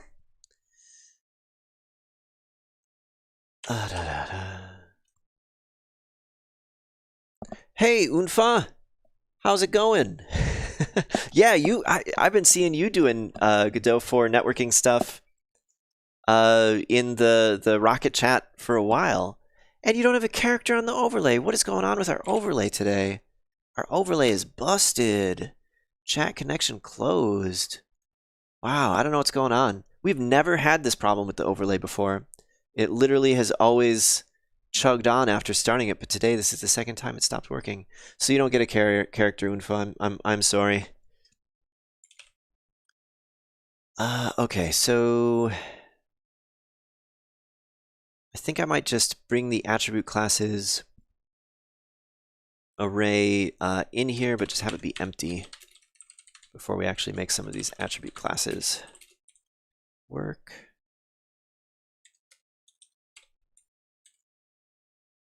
Does that fix my error? It does. Okay. One step closer. Let's run this code. See if it does not crash. It does not crash. It also doesn't do anything. I guess it could do something. Actually, yeah, it could do something. Let's, where were we running poll? Okay, so if we have poll run, and if we connect the message and run the binding request, and we do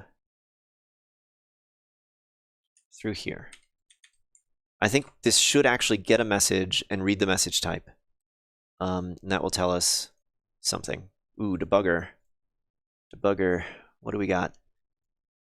Error calling from signal message received to callable on stun message received cannot convert argument 1 from object to object. That is an amazing error message. Cannot convert from object to object.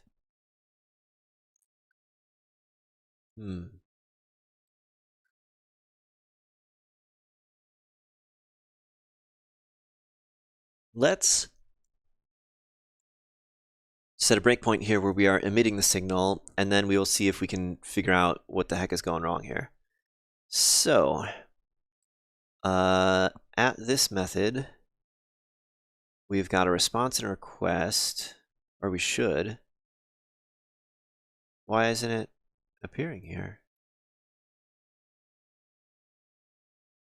Debugger, you have let me down. Where's the response and the request? Maybe let's break a little higher? Try that again. Okay, here we go. Now we have the locals. That's really weird. The debugger didn't include the locals just because our breakpoint was a little bit lower. That's really weird. Unfa says, I'm good. I'm working on a multiplayer game in Godot 4. Awesome. That's why I keep asking the Godot devs about stuff. Cool. What's your multiplayer game? Like, what's the idea? What's the plan for it? If you're willing to share. I don't know if it's a secret at this point, but I'd love to hear what you're building. Okay, so we have response object, which is the right kind of object. And we have one of these, also the right kind of object. We are emitting the signal, message received is putting both of those on there. We're receiving an object and an object. I wonder if it's just having some issue with these type hints. I'm going to try removing the type hints.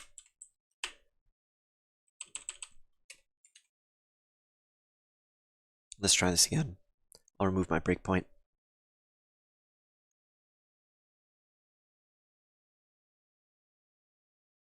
Okay, cool. It didn't like the type hints. Another bug. I should be taking notes, like to make some bug reports here. There probably are bug reports for every problem that I've encountered, but just in case there aren't, after the stream, I'm going to go through and check. So have to press Control A twice before the add node dialog appears. Type hints on signal led to cannot convert object to object, even though types matched. What other problems did we encounter, guys?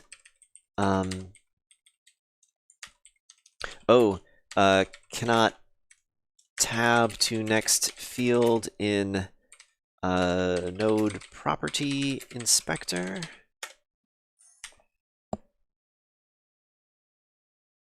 That's a bunch of things.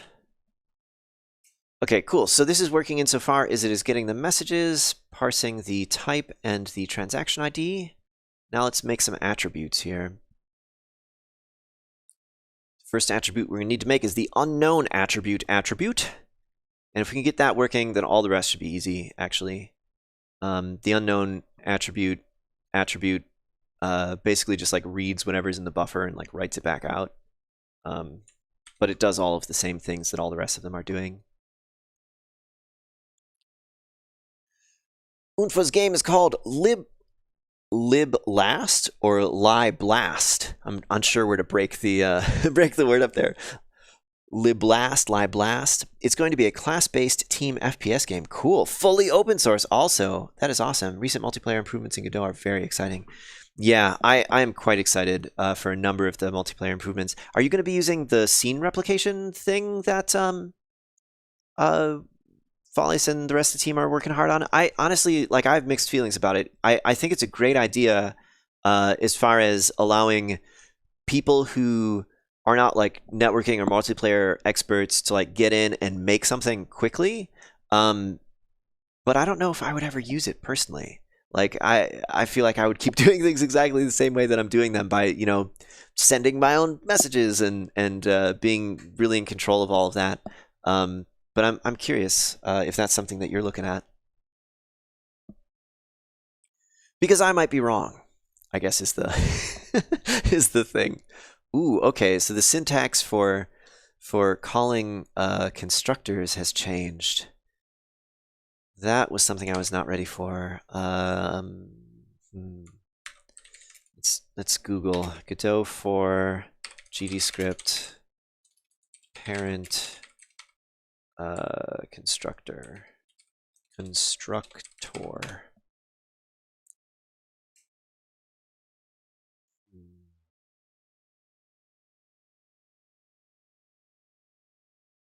I wonder if this page, but the Godot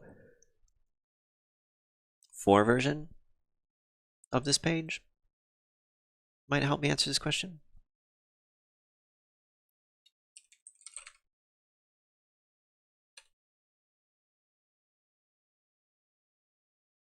GDScript grammar.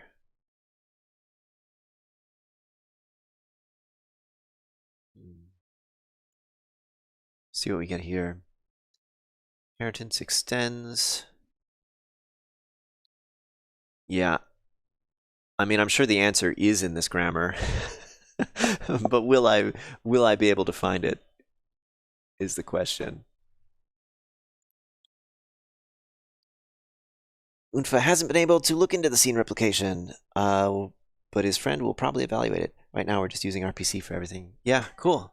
When you and your friend do check out the scene replication, I'd be curious to hear what you think of it. Hang on. This is, I think, an old grammar. Because that looks like GDScript from, yep, this grammar is not up to date. Okay. Does anyone know how to call parent functions in GDScript in Godot 4? Because the old syntax is just plain not working. Let me try Googling it a little bit differently, because I Googled specifically for the constructor. So what if I do GDScript Godot 4.0 call parent method? Super dot, according to this thing in Godot forums. I actually like that better. That is way better than the stupid current syntax. I hope that this is true. Yeah, super dot. Okay, so let's try that. Super dot ENet. Does that do it? Is that the colon? And this is, of course, a packed byte array, since that was renamed. Okay. Okay. So if we come down to the list of attributes, if we put the, okay, no, unknown isn't in here, it's just used directly. and we uncomment all the stuff about parsing attributes.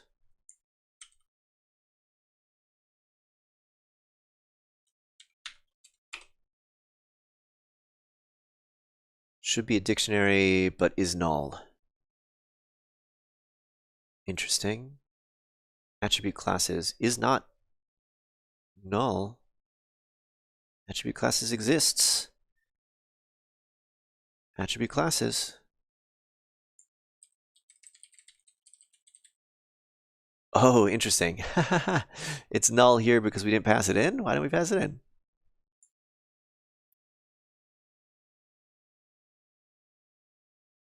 This is weird. In the original code, I think there was something...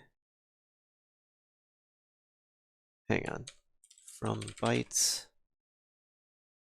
Attribute classes is not null. Its default is just null. That is super weird. It's like it's always using the default instead of... I'm just going to get rid of that default. We'll pass in that. Let's see if that works.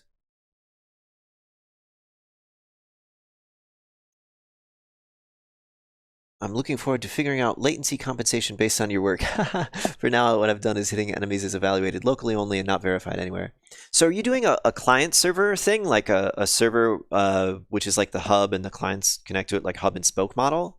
Because a lot of the work that I've been doing does not really apply to that kind of model. It applies more to peer-to-peer. Although... Could you modify like the advantage calculation that we're doing to work in a hub and spoke type model?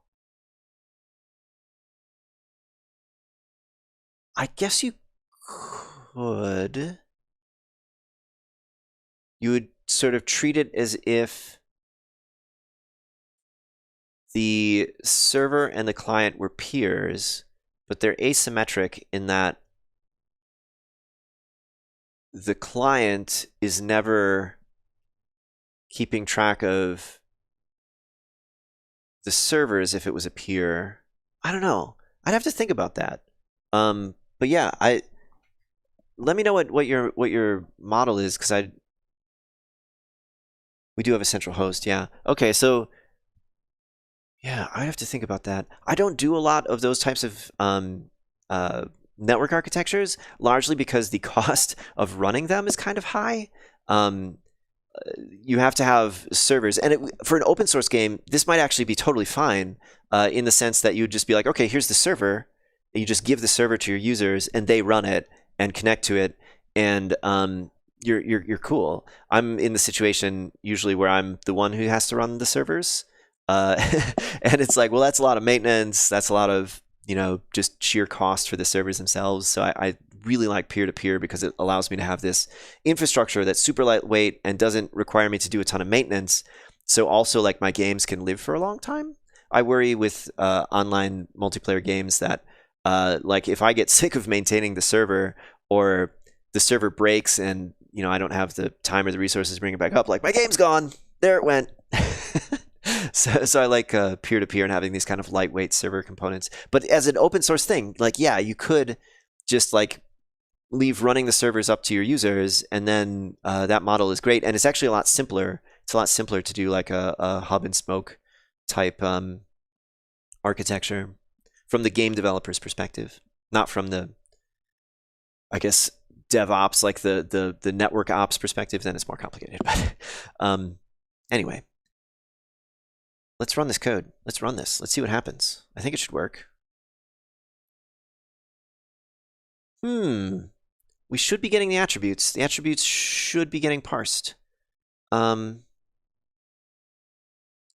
look at the code for that. I might have left something omitted or something. So message from bytes. So let's go to the from bytes. If attribute classes, we're passing in attribute classes. It's an empty dictionary, but it exists.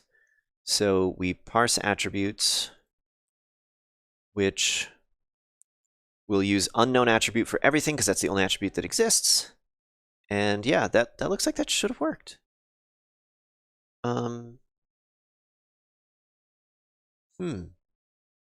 Okay, well, let's set some breakpoints. I think the first place I want to look at it is up here.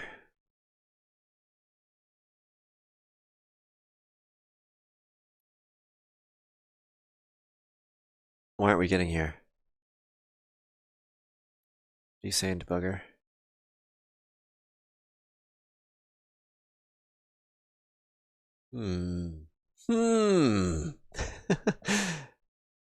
So it's printing out output as if it is working, but we're not getting to a line we should very definitely get to in the debugger. So okay, this ID ends in 1EB9. Okay, so we got a new ID. I knew it run a new time. It's now F6C8. But why do we never hit this breakpoint?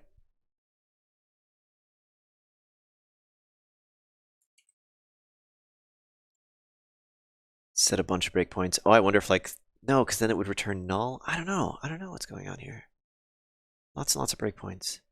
If this doesn't work, we'll quit the editor and open it again. Because something just feels off. We're definitely calling from bytes, otherwise we would not get any of this stuff. All right, let's close the editor and open it again. I wonder if like the debugger is just broken or something. No. Cancel. Abort. Oh no. Just don't do anything. This is a Godot 3 instance opening the same project as I'm currently editing in Godot 4, and this can't be good. Exit the editor. Quit. Do it. Okay, I hope that did not like totally corrupt the project. So we have to open Godot 4 again. Edit.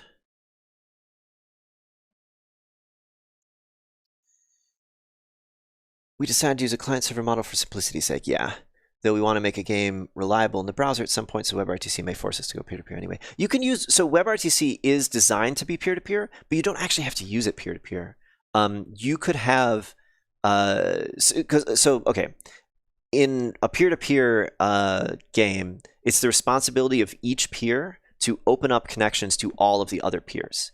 You could just choose to only open a connection to the peer that is the server and not open up connections to the other ones. So you definitely can use WebRTC in just like a straight like server client hub and spoke thing. There's nothing in it that requires you to use it peer-to-peer. That said, it is designed to be used peer-to-peer, and you can do peer-to-peer, and I like doing peer-to-peer. But yeah, if you want to do a client-server thing, you could certainly get WebRTC going without having to switch to peer-to-peer. But yeah, from the game developer who is writing the game code, client-server is way simpler to implement. But again, like I said, from a network operations and like server administration perspective, it's actually way more complicated. But yeah, you can't, everything is trade-offs, right? There is no one right answer. You can't just say like, I'm going to press the do the right thing networking button and have something good happen. You have to consider like all of the different constraints in your particular situation to decide what is right for your game and for your team. And anyway, what are we doing? What is this project? How much time do we have? Oh no, it's already past noon. Okay, let's see why this isn't working. And if I can't solve it in 2 minutes, we'll maybe just call it a stream. But why on earth is it not stopping at any of these breakpoints? This is just crazy. Let's add some print statements. Here I am. Let's see if that prints. Yeah, so we're totally getting here, but with the breakpoints just not happening. Why on earth is the breakpoint just not happening? That feels like some kind of bug in Godot 4, since I've never had the debugger just not debug. All right, so we'll do our debugging with print statements. The old school way, the classic programming technique here. Okay, it's empty, cool. But even though it's empty, we should still end up over here because it exists, it's not null. Unless like that's a new thing. that interesting. So okay, in Godot 3, if a dictionary would evaluate to true always, if it was a valid dictionary. So now let's just get rid of this check entirely because we no longer are defaulting to null. We're just coming in here and using it. Let's see if that works. Stack Overflow. Okay, it's probably this toString thing again because I was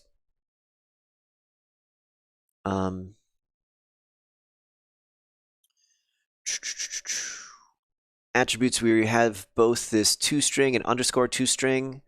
Underscore toString is the one that gets called by Godot when you str, and then this was kind of like a API one, but we'll give it a different name. So I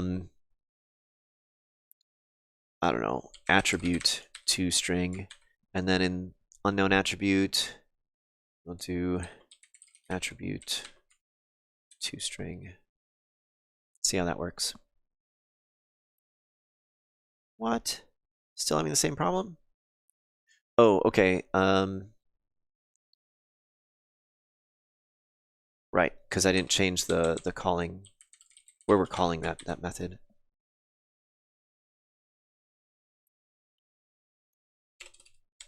Come on. Typo time.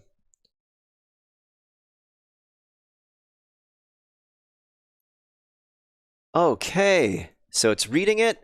Because it's unknown, it's just printing out the raw data, but it is getting it. I bet we could make the rest of this work. Should we just try? Should we just go a little bit over? Just try to make the rest of this stun client work? I wish we could actually use it. That would require having finished the thing that we started on in the beginning of the stream to see if we can actually use it. I'll work on this over the weekend or something though and get it actually working.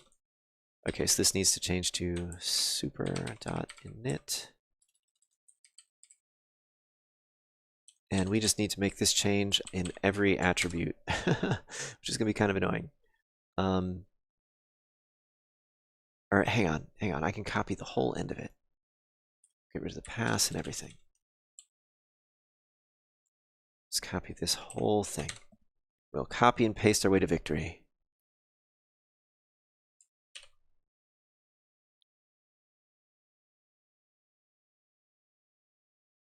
And this one will need to change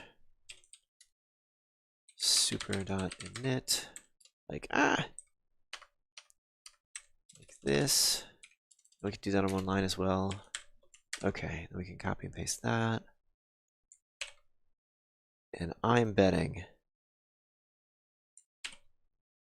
do this change, rename that underscore toString or that toString to underscore attribute toString. I think the whole thing's going to work. I think we're going to have a working stun client in Godot 4. And if I'm wrong, I will give up for now and come back to this off stream. What are you complaining about? Invalid int or num value. Whoa, are nums like real things now? How do I cast an int to an enum? I know how to do it the other way. I know how to cast in a num to an int. So maybe that's what we do. We'll get all those, fix all the red lines. Step 1.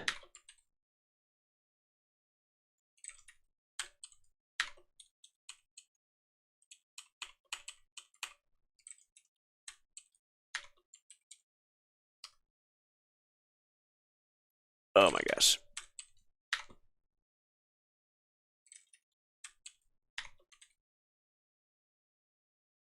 Okay, and then I think we just need to fix that toString thing that I was just talking about.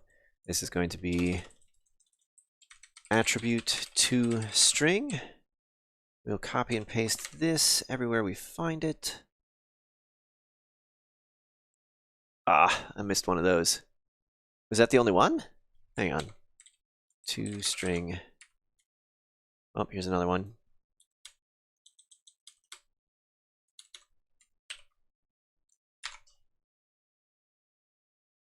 Oh, here we go. Finding some now.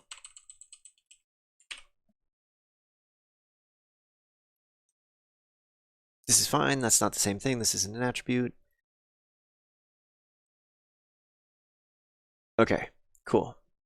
Fix this one red line. I think we got it, guys. I think we got it.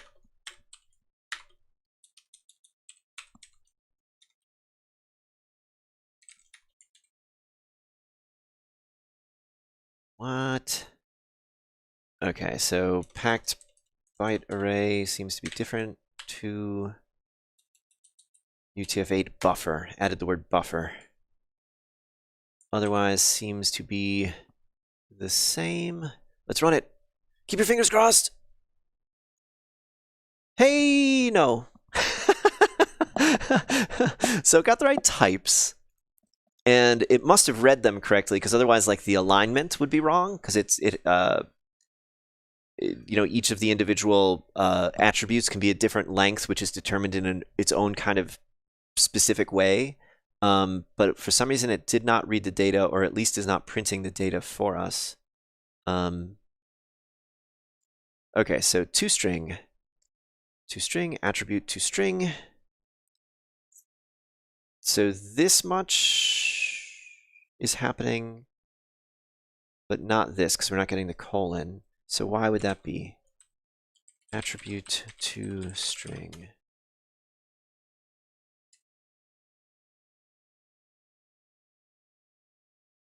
Did I name it wrong every time I was copying and pasting it? Did I copy and paste?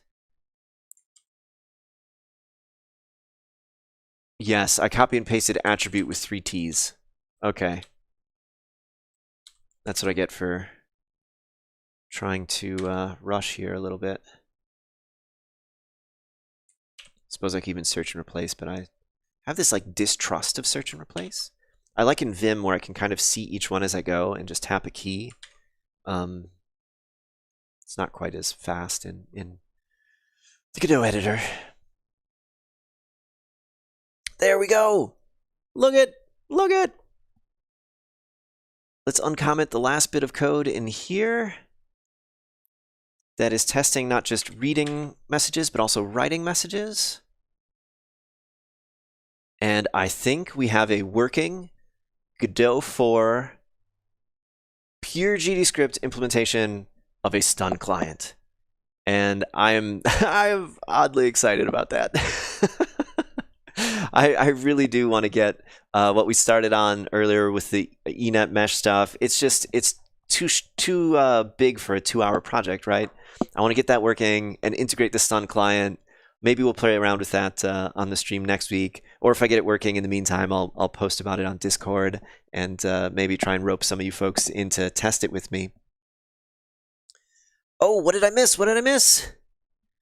I guess PDP can potentially give lower network latency. Yes, PDP can potentially give lower network latency, but it can also give worse network latency. So it can go both ways.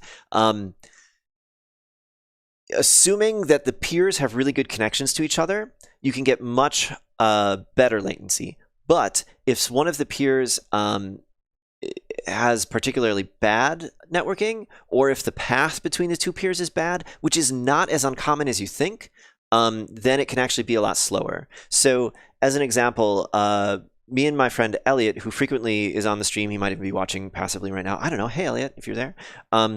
We'll play Retro Tank Party, and it's peer-to-peer, and he and I are in different cities, but we're on the same ISP. For some reason, the direct connection between me and him is just horrendous. It's horrible.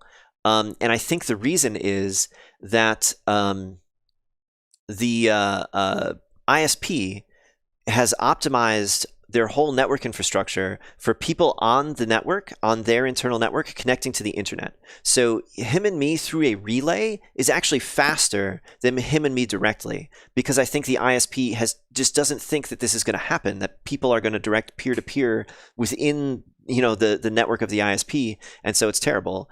Whereas connecting to the internet is actually really fast. So it can go both ways. It also, like, if you're doing like if one person's coming through the mobile network, that will definitely work faster connecting to the internet rather than trying to peer-to-peer there. So it can go both ways, really. And when you're thinking about latency, if you want to give a good like latency experience, you're probably better off going with a server thing and not a peer-to-peer thing because you have control. So peer-to-peer, like, yes, can be better, but when it's worse, there's like little that you can do. You can tell people with the bad connections to say, okay, go turn on forced relay. Like my game Retro Tank Party has a option where you say like, don't try to peer-to-peer, always go through the turn server through the relay. But that also is kind of an imperfect solution because what you really want is to say, okay, when I'm connecting to this specific other person or specific subset of people where it's bad, go through the relay, not go through the relay always, because maybe like between me and Elliot, peer-to-peer is horrible. But between me and Ross, peer-to-peer runs great. So I don't know. It's a mixed bag. Hey, Aaron. Thanks for coming back. Unfortunately, we're about to end the stream. But thanks for coming, Aaron and Unfa and Ross and the Clean and everybody. Hope you have a good weekend. I will see you next week or on Discord. Take care, everyone. Bye-bye.